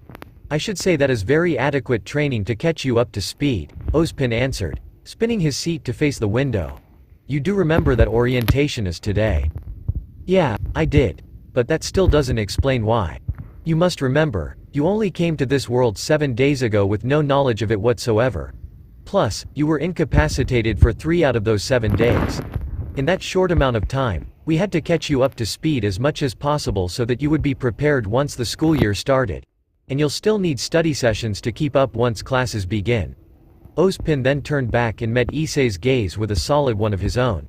And need I remind you of your aura situation? A few seconds passed before Issei backed down. Ozpin was right, and a lot of the teachings were a necessity. He did have a better grasp of the world now and a clearer objective to help him uncover the problems of the world. Yet he would still need to study and have private tutoring lessons if he was to keep up with the other students. Still, he wished he got to train. Even just a little. Besides, I'm sure Glinda gave you more than enough attention in your physical strength training. Issei felt an even greater shiver shoot up his spine. He wished to not have to live such trials ever again. He wanted to train, but more with the boosted gear. The training, if he could even call it that the blonde woman had put him through might as well have been hell. It was tortuous, she was relentless, and he never knew how many muscles he had until he felt all of them screaming at him at once. The anime he watched never showed this part of getting stronger. Usually it was just a lot of screaming and flashbacks. Damn it, why couldn't he have that luxury? Now, you must be off. Students have already arrived, and I wish it if we kept our relationship quiet. Ozpin rose from the desk, grabbing his cane in his free hand, the other still holding his coffee cup. Issei nodded his head. When will my training resume? The headmaster rolled his eyes playfully. The brunette was actually growing on him. In due time. For now, focus on passing your initiation. You're a future student of Beacon, and I won't make any exceptions for a world traveler. A grin grew on the teen's face. You just worry about an awesome training regimen. Leave the initiation to me. I'm so ready. And with that, Issei turned and made his way to the elevator. He pressed the button and gave a confident, toothy smile before the doors shut. It was then that Glinda spoke up. Are you sure he'll pass? He doesn't even have his aura unlocked. I still think that this is a bad idea. Ozpin didn't say anything immediately. He, instead, opted for finishing his coffee before responding. That's good coffee. You worry too much, Glinda. I believe in the boy. Aura or no aura, he won't quit. He was sent here for a reason. Remember, we still need him. Pushing him away will only cause more problems and put more lives in danger. The teacher's eyes narrowed. And if he fails? Ozpin finally removed his eyes from the elevator doors. What she saw was a look of seriousness that she had not seen for some time. The last time was when he sent Crow to investigate the Grimlands. That was months ago. So for it to show itself once more, he wasn't in his usually carefree mood. He won't fail. His god believes in him. If a being of such power can put so much faith in him, why shouldn't I? Yet you keep secrets from him, she noted. The headmaster's lips thinned. He is still but a child. He has enough on his plate, and I'd rather not cause him any more duress with the dangers that loom much further ahead. For now, he should try to enjoy his time as a child. Brothers know, it won't last. XOXOXOX, achoo. Boom. The sound of someone sneezing, quickly followed by an explosion, caught Issei's attention. He turned in the direction of the disturbance and noticed 2 girls in the middle of an argument. Well, more so a berating of one to the other. The first had her head down and looked extremely apologetic, poking her fingers together in what could be assumed was embarrassment. She looked a bit younger than anyone else around. She had black hair with red tips and silver eyes. She wore a black gothic Lolita dress with a red hooded cape over it, black stockings, and black boots with red lining. The other girl was covered in soot and was practically screaming at the first. She seemed like the snooty royalty type if her use of big words and stance was anything to go by. She had snow-white hair with blue eyes as cold as ice, not like Glinda's however, and a slight scar over the left. She wore an expensive-looking white dress with red inner linings, a necklace around her neck, and white high-heeled boots. Issei had to wonder how she would fight in those. Unbelievable. This is the exact thing I was talking about. Oh, she really was yelling. You shouldn't play around dust. I am really sorry. The first girl tried to apologize. The second had no reaction to it, continuing her tirade. You dolt. Aren't you a bit too young to be here anyways? This is a prestigious academy for the best of the best, not some child's playground. Issei had enough. He hated to see someone bullied. Especially after she apologized. He quickly made his way over, neither noticing him until he was a few feet away. Hey, she said she was sorry, he shouted, trying to sound as tough as possible. The first girl looked relieved from the support but the second was unimpressed. She even went so far as to size him up with a sharp look. He then remembered, he was in his new huntsman outfit Professor Port had gifted him yesterday. It was a unique look that made him stand out. A red trench coat with black leather shoulder paddings, a black vest underneath with white lining button-ups, bluish-gray combat pants with a thigh pack, and shin-high black boots with red lining up the top. Even if this girl didn't think so, he knew he looked badass. And just who are you? The Princess Axe. Well, he decided to be a hero. He was gonna own it. Issei. Issei Hyodo. You do well to remember it. The boy mentally cheered. He always wanted to say a cool line like that. The girl scoffed. Like I have the time to remember a nobody. Ouch. That hurt. Do you even know who you're talking to? No, not really. Issei replied immediately. The hooded girl put a hand over her mouth to try and cover her laugh. He looked back at her, confused. At least until he looked to see the other girl's expression. Princess was not pleased. The look on her face seemed to be the most offended face anyone could ever make. It almost looked as if she was genuinely surprised by his obliviousness. But he was being honest, he hadn't a clue who this stuck-up chick was. Weiss Schnee, heiress to the SDC. One of the largest companies producing elemental enhancements in Remnant. Another player entered the game. The trio turned to see another girl making her way forward, a vial filled with red dust in her hand. Issei could tell, this girl seemed like the intellectual quiet type. Maybe it was the book in her hand, maybe. She had long black hair, golden eyes that seemed almost feline. In fact, she looked catty in general. Weird. Anyways, her attire consisted of a black buttoned vest with coattails and a single silver button on the front. Underneath was a white, sleeveless, high-necked, crop undershirt. She also wore white shorts, black and purple stockings, and black low-heeled boots. To top it all off, she also wore a black bow in her hair that oddly stood straight despite the inconsistent breeze that was all over the place. Weirder.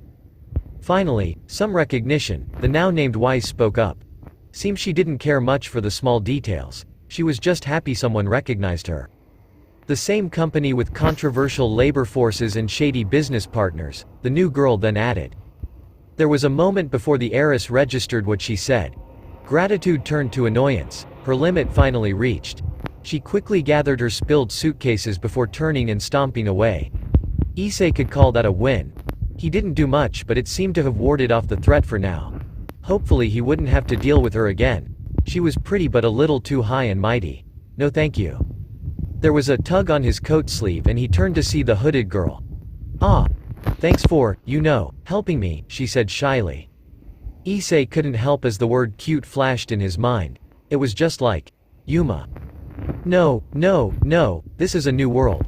Yuma wasn't there. She wasn't going to control his mind. The Securite put on his best smile and even rubbed the top of her head. He didn't know why, his hand just moved on its own. Don't worry about it. It was fun taking her down a peg or two. Hee hee, yeah, that was pretty awesome, the girl replied. Oh, thanks as well. She had turned to thank her other savior but stopped when she noticed the black-haired girl walking away. Issei turned and noticed it too but wasn't as bothered as the partially red-headed girl. He had a lot of schoolmates like that back in his world. Don't worry, I'm sure she knows you appreciated what she did, he assured her. Think so? I know so. Name's Issei, by the way, if you didn't catch it the first time, he introduced. Ruby, the young girl replied with a smile. It was so innocent it almost made Issei cry. Yuma could recreate such a smile, but something about this girl gave off pure innocence. Looking at it, he could now see how fake his ex's was. The comparison wasn't even close. Well then, it's nice to meet you, Ruby. Likewise. A short period of silence reigned between the two. Neither had the best social life, so small talk wasn't really either's speciality. In fact, one could say they were both awkward and nerdy individuals. Issei was always a pervert and could never really talk to anyone outside of his two equally perverted best friends. What could he even talk about with a girl? Comics? Television? Shit, he wasn't even from this world. Would they even have the same type of stuff? Probably not. Sue. Wanna explore the school before orientation starts? He offered with a nervous smile. Ruby seemed equally as nervous and awkward. A note that helped Issei relax just a bit. Sure. Mind if we talk about weapons? Sure, sounds like fun. Alright. Well, I hope you enjoyed the first official chapter. Some fill-ins but still a setup. We're in canon people because I want Issei to grow with the others as he had in DxD. It allows me to hold his personality a little closer to home by him getting stronger around his friends rather than Ozpin and the teachers. Now, one of the main discussions I noticed in the reviews. God's heavenly system. Listen, why would I explain that in the prologue? Issei has no need for that information as of right now, so there is no reason for me to mention it or how the boosted gear is working. His situation will be addressed eventually, but, for right now, don't concern yourselves. Another thing. Harem. It's Issei. Of course he's gonna have a harem. That's all I have for now. Anything else, review it and I'll answer it next chapter. Hope you enjoyed. Later. Ciao, previous CH2 of 7 next. Just in community forum, more Red Dragon of Remnant by the Mao's Empire. High School DxD, Haisuku Ru D times D and RWBY overrated. M. English, Adventure and Supernatural. H. Issei, Diedrich, Words, 51k plus, Faves. 1k plus, follows. 1k plus, published, April 18, 2020 updated. October 10, 2021 1239 Chapter 3. Arc I. Life 2. Alright. Back with this piece of something. So far everyone still seems highly excited for this. A few hiccups and banes, but I'll get to all that at the end. So, for now, enjoy the chapter. So, your scythe not only is a scythe, which is awesome, but it's also a high-caliber sniper. Yup. Built her myself. That's so cool. You really like weapons if you built something as amazing as that. Finally, some true recognition. How could I not be in awe? I wish I could make a badass weapon like that. That's incredible. Oh yeah, while we're on the matter, what is your weapon? Issei paused mid-step. Of course she had to ask about his weapon. His eyes flicked to his left arm before returning to the curious silver eyes of his new friend. They were filled with innocent curiosity. She was bouncing off the balls of her feet, a small smile playing on her lips. Ruby seemed truly excited to know about the gear. God. Why did she have to make such a face? Who knew something that wasn't boobs could be used against him? Such innocence was a rarity and it tugged at his heartstrings the only way boobs knew how to. He needed to find a distraction. Oh hey, people. Issei said the moment a crowd of voices reached his ears. And, with great luck, the duo had arrived at the hall for orientation. Whoa, Ruby exclaimed in awe as she stepped deeper inside. Yeah, whoa. Well, gotta go find a spot. See you around, Ruby. The Securite blurted out before disappearing into the crowd. Oh, okay. Ruby replied, although she knew he couldn't hear her. She watched him vanish behind a group, his mop of brown hair disappearing among the fellow students. Hey sis, saved ya a spot. A blonde, buxom girl exclaimed. Ruby kept her eyes on the spot Issei had disappeared to, unaware of her sister's call. She was so distracted that she didn't react until the older sister came over and wrapped the short redhead underneath one of her arms. You're staring really hard, sis. Gonna tell me who that was? The blonde started to tease. She poked at her little sister's cheek, a grin threatening to split her face. Was that your little friend? Stop it, Yang. I'm still mad at you. What? I'm just teasing little sis, Yang replied, raising her hands in mock surrender. Nothing wrong with finding your first crush. You are a growing girl after all. Ruby blushed with embarrassment. It's not like that, he's a friend. Oh. And just who is this friend? You seemed awfully cheery and open with him for having just met. His name is Issei, he saved me when I exploded, thanks to you ditching me. Ouch, meltdown on the first day. Yang asked playfully. She rested her arms behind her head and leaned her weight to one leg. No, I literally exploded a hole in front of the school. And I think there was some fire. And maybe some ice.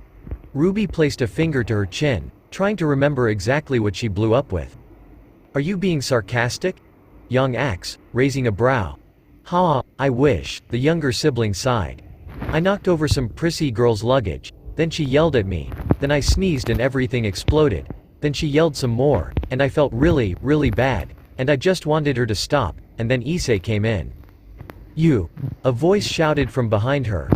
Ruby knew instantly, but the shock made her jump and grab onto the first thing she could. Luckily, Yang was quick with her reflexes and caught the girl.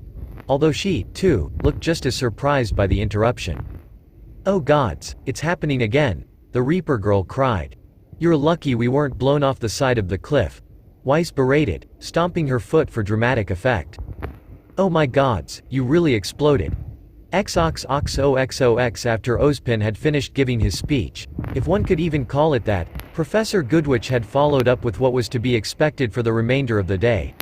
Talks of sleeping arrangements, the cafeteria and dinner time, and a brief review of preparations for initiation tomorrow morning. She then quickly ended the orientation, leaving everyone to their own devices. Issei couldn't fault them for trying to keep things brief. Teenagers had the worst attention span, but, at the same time, they could have done it with a little more flair. God knows, he knew personally that they had it in them. Personal tutoring allowed him to see things most students didn't. Especially when it came to the, normally, stoic Glinda Goodwitch. Getting back on track, a large slumber party was the plan for the night and initiation would begin tomorrow. It was safe to say that the decision was made to wait for teams to be formed before assigning dorm rooms. The brunette opted to try meditating before lights out. The gossiping of a few girls and roughhousing of a few guys told him many things. The main one was that not a lot of people seemed worried about initiation tomorrow. That either meant they were confident or arrogant. But, either way, he couldn't let that distract him from his own goals. And that meant meditation and trying to unlock his aura. So no distractions, especially with the amount of supermodel huntresses that seemed way too common here than he liked. And he really liked it. Besides, it's not like he could do any actual training at this hour. Nor could he summon the boosted gear and practice his control. So, he was kind of stuck, finding himself, as Ozpin had called it. Although, Issei wanted to find out more about just himself. Issei tried his hardest to find out what that voice was. He had been for the entire week. There was no way it was a part of his imagination only. There was something more to him, something God hadn't told him. And whether he did that on purpose, or accident, this part of him must have been the something that interfered with his aura, and he was damn sure going to find out what it was. Placing his right hand just above his left, a green circle lit up on the back of the left's. Intricate symbols and signs danced within the rings, each glowing a bright ember as his fingers grazed over them. The feeling of a deeper part of him opened and he closed his eyes as he began to delve into his soul once more. Meditation was a connection to one's self, and Issei needed to find out more about himself and the extra parts that came along with him. The depths he had entered were massive. It might as well be infinite with no clear end in sight, no matter how far he tried to search. It was that issue that he accused Ozpin of the uselessness of meditating. There was no end in sight, no start, no end, just vast amounts of an ancient feeling and power that seemed to stretch forever. Yet, he still persevered, knowing that something lurked within the depths. He wanted to find an answer. No, he needed to find an answer. He was sure something was in the boosted gear, or someone. If only he could find them. Thump! Issei jumped, his eyes shooting open. The sound of someone setting up their sleeping bag opposite of his pillar brought him back to reality, and he couldn't help the shaky breath he released. He had become too engrossed in his search and had been caught off guard. He clicked his teeth and mentally berated himself, knowing he was better than that. Luckily, Ozpin wasn't around.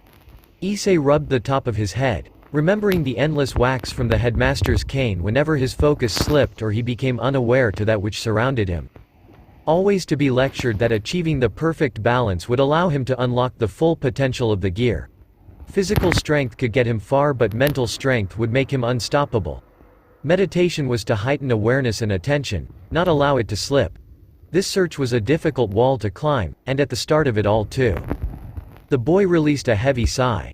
He began to wonder if he really could save these people. The fate of the world rested on his shoulders.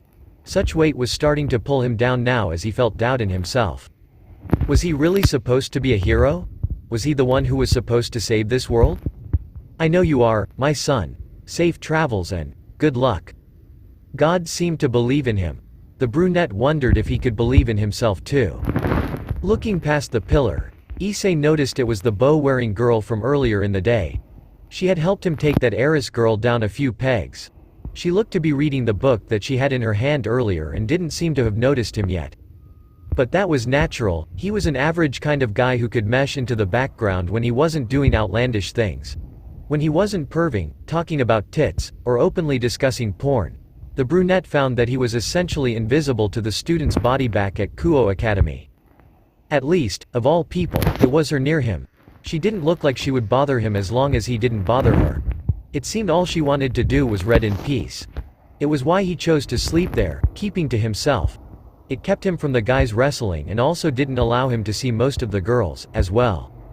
Though, he had to admit, looking at the golden-eyed girl, her nightgown was pretty eye-catching. It complemented her silky hair and allowed her eyes to pop. It gave her a sort of elegance and mysterious air about her. And when matched with the candlelight. "Issei, I had a great time today. The sunset. The fountain. That smile. The lies. The spear. And all of that blood. His blood. It was so much fun." Issei turned away. He pulled his knees to his chest and wrapped his arms around them tight. That right, it was that kind of leering and perving that had gotten him killed in the first place. His thoughts delved to sexual thoughts and even more perverse moments to follow, and it led to his death. There were so many signs that warned him that something was right. But he ignored it all in favor of finally losing his virginity. And all it got him was a painful death where he was the one penetrated. Maybe he should just keep to himself. Stick to his training. Maybe then he would have a chance. If only it was that easy, right? Hello. Issei's attention was brought back to the opposite side of the pillar. He spared a glance over his shoulder and was surprised at the two new arrivals. The first he noticed was Ruby making strange noises. She was dressed in a black tank top with an adorable heart creature on front and simple white pajama bottoms with hearts. She looked cute. From the looks of it, she was currently being dragged. The dragger had long blonde hair that shined like the sun, and lilac eyes that carried a playful yet confident look. She looked to be the definition of a social butterfly. The way she walked, the look on her face, and with no lack of conviction, Issei could easily say she was popular. The teen boy couldn't help but notice her choice in sleepwear too. The blonde girl wore an orange tank top and black shorts that hugged her hips and thighs a little too well. And her boobs, they were perfect. They were not like one of his old seniors, but the shape, the bounce, and there was no bra. Chomp. Ouch, goddammit. Issei winced as he rose his hand to his mouth. When he pulled it back, it was stained with a few drops of red. He wiped the back of his hand over his lips, but it didn't stop the thin line of red at the corner of his lips. He had bit his tongue a bit too hard. He turned away, pressing his back to the pillar, trying to clean the drying blood. All the while, his thoughts were running wild. No, no, no. I'm done perving. It will only get me killed again. I can't. Not again. He shook his head vigorously. He couldn't rid himself of Yuma's face. That confident, dark grin she had before leaving him to die. He was a joke, nothing more to girls. A pervert and someone to toy with. Would you die for me? No. I'll say it again. Would you die for me? No, die for me. No, Issei. Issei jumped in place. He wasn't expecting such a soft and caring voice. Slowly turning, he came to see Ruby looking down at him, worried. "Oh. Hi Ruby," he replied nervously. He really hoped she hadn't heard him, but she must have. The look on her face gave it away. Looking back at the others, the dark-haired girl looked surprised to see him. His outburst must have scared them, seeing as he was only now being discovered. Sorry. I didn't mean to interrupt your conversation, he apologized, a small drip of sweat forming on his brow. The world traveler really didn't want to be involved. Not in his state of mind. It's no big deal, Ruby replied with a soft smile. A smile so sweet it made Issei want to melt on the spot. He would fight 1,000 Grimm to protect such a smile. Then fight 1,000 more. Your lips? Are you bleeding? The redhead took a step towards him. Oh, how that sweet kindness was only bringing more attention towards him. It's fine, Ruby. I'm fine, the security answered immediately. He held his hands outwards in a panicked motion, the younger teen stopping immediately. Hey, are you sure? Aren't you hurt? Why? Why did she have to be so kind? Don't worry about me. I wouldn't be a man if I couldn't handle this much, he replied, following with an awkward laugh. It did little to convince any of the three. Well, all right. Ruby looked unconvinced but pushed it aside, not wanting to upset Issei more. Anyways, I used to love stories like that. Yang would read them to me all the time when we were kids. Are you hoping for a happy ending? Blake asks, following the shift in conversation. I'm hoping we can all have one. After all, we all have to help each other, right? Ruby asked with a kindred smile. Blake couldn't help the smile tugging at her lips. That's pretty ambitious, for a child. Unfortunately, the world isn't so kind. Blake's smile then flipped into a frown. Her eyes fell and a knowing look crossed her features. That's why we're here, aren't we? Ruby asked unwavered, to make it better. Blake turned back to Ruby for a moment, the four still with silence hanging over them. Yang was about to encourage her sister's ideal, and break the silence, however Issei was just a bit quicker. I wouldn't say either of you are wrong. What do you mean? Ruby asks. Blake and Yang both turned to him as well, equally curious. The world is a cruel place, Ruby. There are bad people and even worse things that aim to hurt and kill, no matter if they are enemies or innocent people. Issei reminisced about his world, his friends, his family, all those who had done no wrong. Then he thought of all the bad people who just wanted to destroy his world. Yuma was one of those people and he couldn't help the heavy, pained sigh that escaped his lips. But the people who inhabit this world can change. Good or bad, a person can always be better. It just takes time and effort to change. Time and effort to make a change. Before the worst can come and take everything away. But we have to fight, we have to make a difference. The trio's response differed. Issei hadn't expected himself to say that, the words flowing without much thought. Ruby was beaming at him. It was a smile so big it threatened to split her face. She also seemed excited by the giddy body language she gave off. The blonde girl folded her arms and rose a brow, a small smirk playing at her lips. She seemed impressed and, dare he say, thankful. He wondered what her and Ruby's relationship was. They did seem close. And the last girl held a neutral look as she was in thought. It was almost reminiscent. There was also the small tugging at her lips. Was she upset by what he said? It didn't seem directed at him though. Seems you're a natural motivational speaker. Issei turned to the blonde girl, a playful smirk clear on her face. Much better than Ozpin during that speech. Issei turned away and shrugged his shoulders. I'll take that as a compliment, Yang. Yang Xiao Long. Issei Hyodo. Blake Belladonna. Ruby Rose. What is with all this noise? Can't you see that some of us are trying to sleep? The group turned to see Weiss walking over. More so stomping over. She was dressed in a light blue nightgown and she had her hair down. Issei still didn't know if it was natural or not. Her eyes met Ruby's first and they pointed at each other. Oh no, not you again.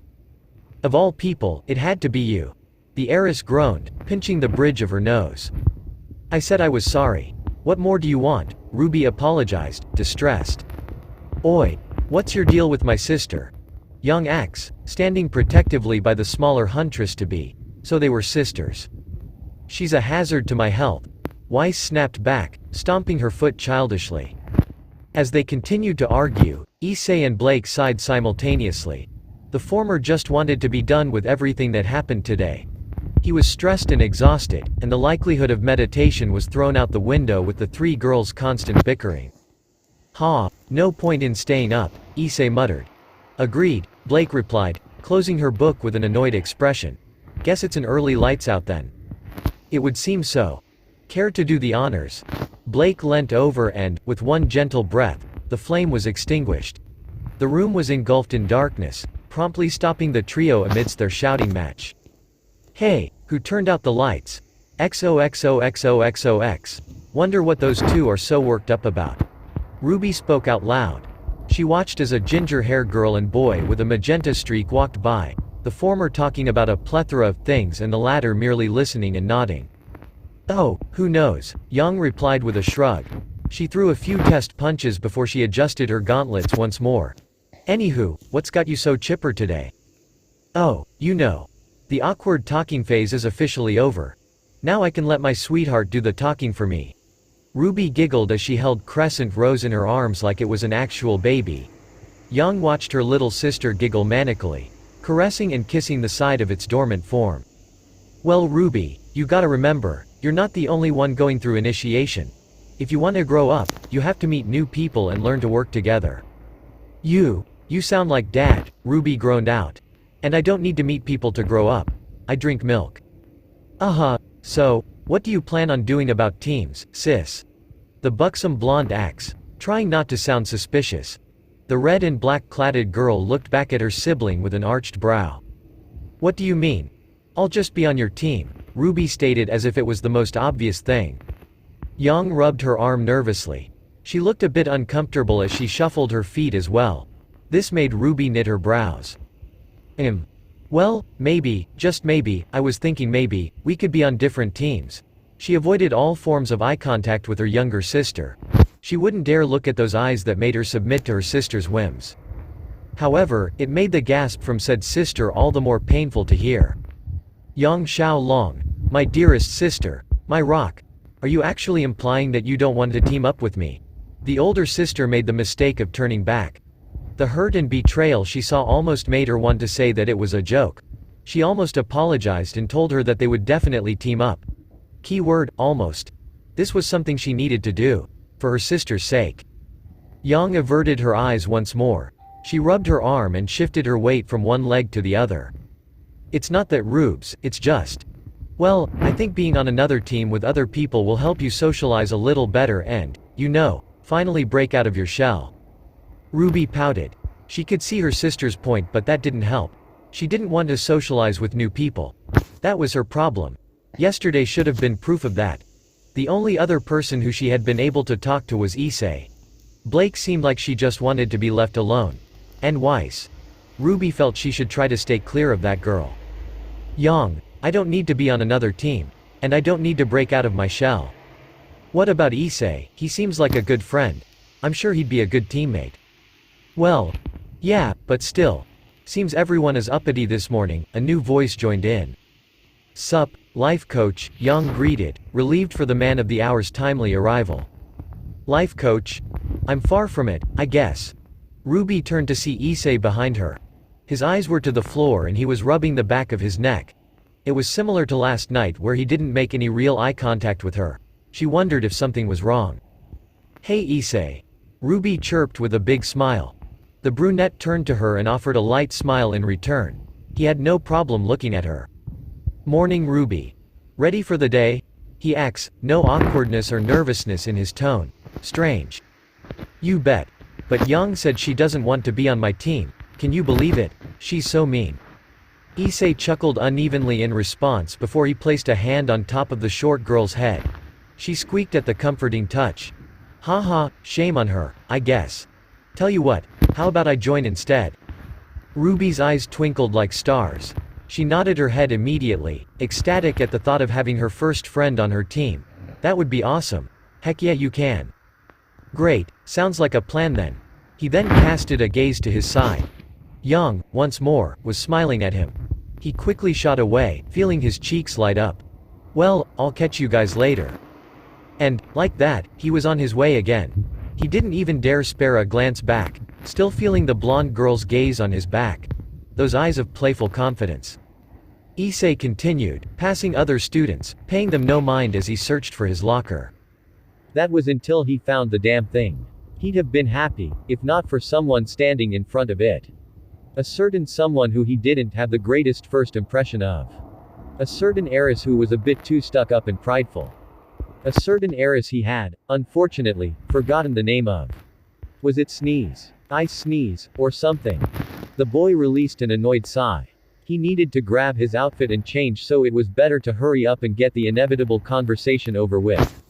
Maybe after a night's rest she would be in a better mood. Moving did bring out irritation and annoyance in a person. Probably more so with an ice queen like herself. Ahem. Weiss jumped a bit in surprise, having been torn from her conversation with the girl next to her. She turned and looked up at the securite, blinking twice to recover from her initial shock. Then, a small scowl marred her face with narrowed eyes that displayed a displeasure at the sight of him. "Oh, it's you again," she said distastefully. "Yeah, seems they had a really bad start. What do you want?" "Look, it seems we got off on the wrong foot yesterday. I just want to get my gear out of my locker," he answered, scratching the back of his head. He would try to be nice. There was no reason to make enemies at the start of the school year. God knows he made too many back at Kuo with his uncontrolled perversion. Weiss blinked twice, turning to the locker before looking back at him. She then stepped to the side.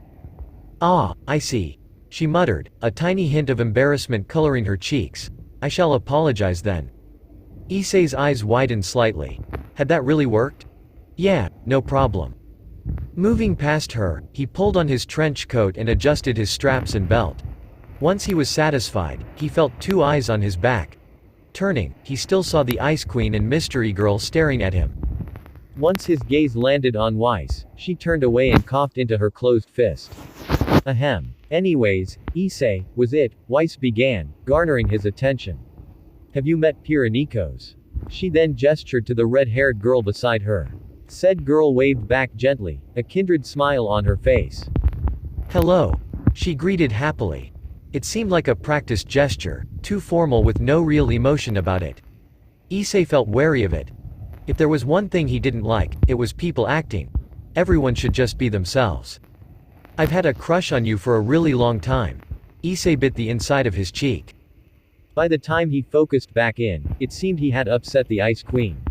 She took his period of silence as him mulling over the name, and the look on his face as confusion. "You've heard of Pyrenikos, haven't you?" Weiss asked. "I'm sorry, I actually haven't." He shrugged his shoulder. He wasn't about to lie and make himself look any more stupid than he already appeared. "What? She's the 4-time regional champion of Mistral. She graduated at the top of her class at Sanctum Academy." "Huh, 4-time champion. That's pretty cool," the boy replied, not sounding as impressed as Weiss thought he should. Her jaw dropped further. "She's the mascot for Pumpkin Pete's cereal brand." Weiss further tried to convince. It had no effect as Issei merely shook his head. "How?" Weiss muttered. "How do you not know who the Pyrenikos is?" Shit, was she famous or something? Ozpin hadn't prepared him for something like this. How was he supposed to answer this? He truly didn't know who she was or what she did. Was it that big of a deal to know this girl? He already stuck out. He'd really rather not stick out anymore. Sorry, but I never really cared for that kind of stuff. I judge people for who they are as a person. Issei wasn't lying, but it was more of an answer to deflect rather than voice his ignorance. Both Weiss and Pyrrha blinked. The latter, however, was radiating, damn near blinding the boy with her toothy smile. It looked truly genuine at this point, despite the fact she had such a glass smile mere moments ago. She was weird. Almost as weird as Ice. "I see," Weiss muttered. "You have definitely proven that to be the truth. I can say that your lack of care for popularity is admirable."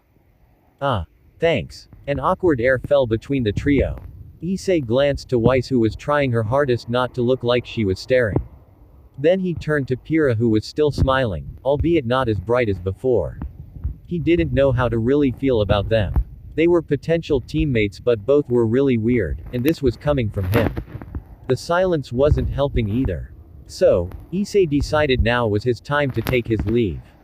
"Well, I'm gonna go finish prepping for initiation. But I'll see you guys out there," he said, jabbing a thumb over his shoulder.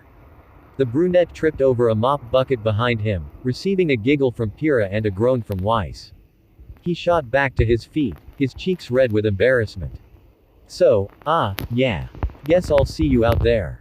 Later, Pyrrha and Ice sneeze. It's Weiss Schnee. XOXOXOXOX. So, before we begin, are there any questions?" The headmaster asked his students.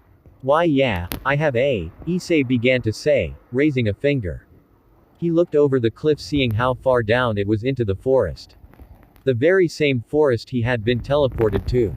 He still wasn't over that and how God literally missed the school by a couple clicks. Several questions, actually. Good. We'll begin immediately then. Everyone, take your positions and good luck to you all. Ozpin finished, bringing the cup of coffee to his lips. As soon as he said this, students began launching into the sky. One by one, Issei could hear the shouts of possible comrades being sent flying to what he thought was their doom. Some out of excitement, others nervousness, and some with fear. He was pretty sure he was of the latter. Ozpin, what is a landing strategy? Issei asks, another student's shout ringing in his ear. Just as it sounds. You are being launched into the Emerald Forest. From there, you'll be strategizing your landing. Issei spared another glance, seeing the vast amount of trees and ground. Land where and land how? So do we get parachutes or something? No, you will be falling. It's up to you on how you decide to land. Wait, you didn't tell me about this part. Oh, must have slipped my mind. Issei went pale. You son of a. Mr. Hyodo, Glinda spoke with a dangerous glint in her eye. It promptly stopped the boy in his tracks. Issei looked back to the older male, where he swore he saw the smallest of smirks grace the headmaster's face. Good luck, Mr. Hyodo. Bastard. Mr. Hyodo, rude, and then, he was gone. XOXOXOXOX. Issei would have expected a lot of things to happen to him during his fall. He expected to go splat on the ground. That didn't happen. He expected to be covered in branches, leaves, scratches, and bruises. That didn't happen. He even expected a possible Nevermore to swoop him up for a quick morning meal. Not even that happened. Of all the things, Issei had not expected to be pinned to a tree. Now, what could have pinned him to a tree? Why, a perfectly thrown spear, of course. And Issei could only voice his gratitude towards the kind soul who saved him with such an expertly thrown spear through his trench coat. Who throws a spear at someone? He shouted to no one in particular. He shook his arm side to side, over his head, which only prompted him to swing left to right comically. Eventually he stilled and folded his arms, puffing out one of his cheeks in a pout. I'm supposed to be the hero. Not the damsel in distress. Ozpin is so gonna get it when I get back up those damn cliffs. Issei tilted his head back, seeing himself not too far from the ground. He then looked back down, or up, at the spear. The brunette had already been pinned for 5 minutes, and he'd rather not give the chance for Grimm to surround him. He had already been spewing a decent amount of negativity and didn't want to give any more fuel to the possible creatures in the area. Plus, the longer he sat there, the longer it would take him to finish the initiation. The Securite tightened his core and curled up, trying to reach the spear. He missed the first time, his hand grasping air, falling back against the tree. He inwardly cursed and tried again, his fingers finding the weapon but slipping, sending his back into the tree trunk once more. Issei released a groan. Rustle. The bushes below him shook, alerting his attention immediately. He looked back to see them shaking vigorously. Much similar to the night he had arrived and the Beowulfs appeared. Was it a Grimm? Or another student? He didn't know, but he didn't want to risk it being the former. Knowing his luck, it would probably be a pack of Beowulfs or a few Ursa miners. Either way, he'd rather fight than be dinner on a stick. So, with a big inhale of air, he tightened his core and reached for it once more. And this time, he was able to wrap his left hand around the polearm. He gave it a quick tug, but the weapon didn't even budge. He looked to see it had embedded itself in the bark before twisting and locking it into place. Rustle. The shaking increased as it grew closer. Issei tried to pull again, but all he received was a groan from the wood. He cursed again, trying to yank it out, but his position didn't allow him to utilize his full power. If he didn't move now, there was no telling what he could expect when he did get free. Damn it. Boost. Boost. The call came and Issei felt the power increase flow through him again. With a grunt, he pulled at the spear once more. Splintered wood danced around him and the sudden feeling of gravity pulling him down told the boy he was free. Though his relief was short-lived when he landed flat on his back. Hard. God damn it. Ozpin is so going to regret this, he mumbled to himself. Rustle. The shaking leaves brought his attention back to reality instantaneously. It was but a couple of seconds between him laying on the ground to flipping himself over with the spear in his hand, ready for a battle. That was, until a certain redhead came out into the clearing. She brushed a few leaves off her person and straightened out her skirt. Then, she turned to Issei and their eyes met. She smiled softly at him while his eyes widened. "Issei, was it? Why yeah. Well then, it would seem we're partners." "Oh, yeah, I guess we are." Then the words truly registered in his head. "Wait, what?" Pyrrha giggled behind a delicate hand. "You're the first person I've made eye contact with. Remember what Professor Ospin said?" Issei scoffed. "Yeah, how could I forget?" He grumbled. His thoughts went to how the old man had launched him off a cliff without properly warning him that he would have to find his own way to keep himself from dying. All with a smug smile on his face and shoving that damn cup of coffee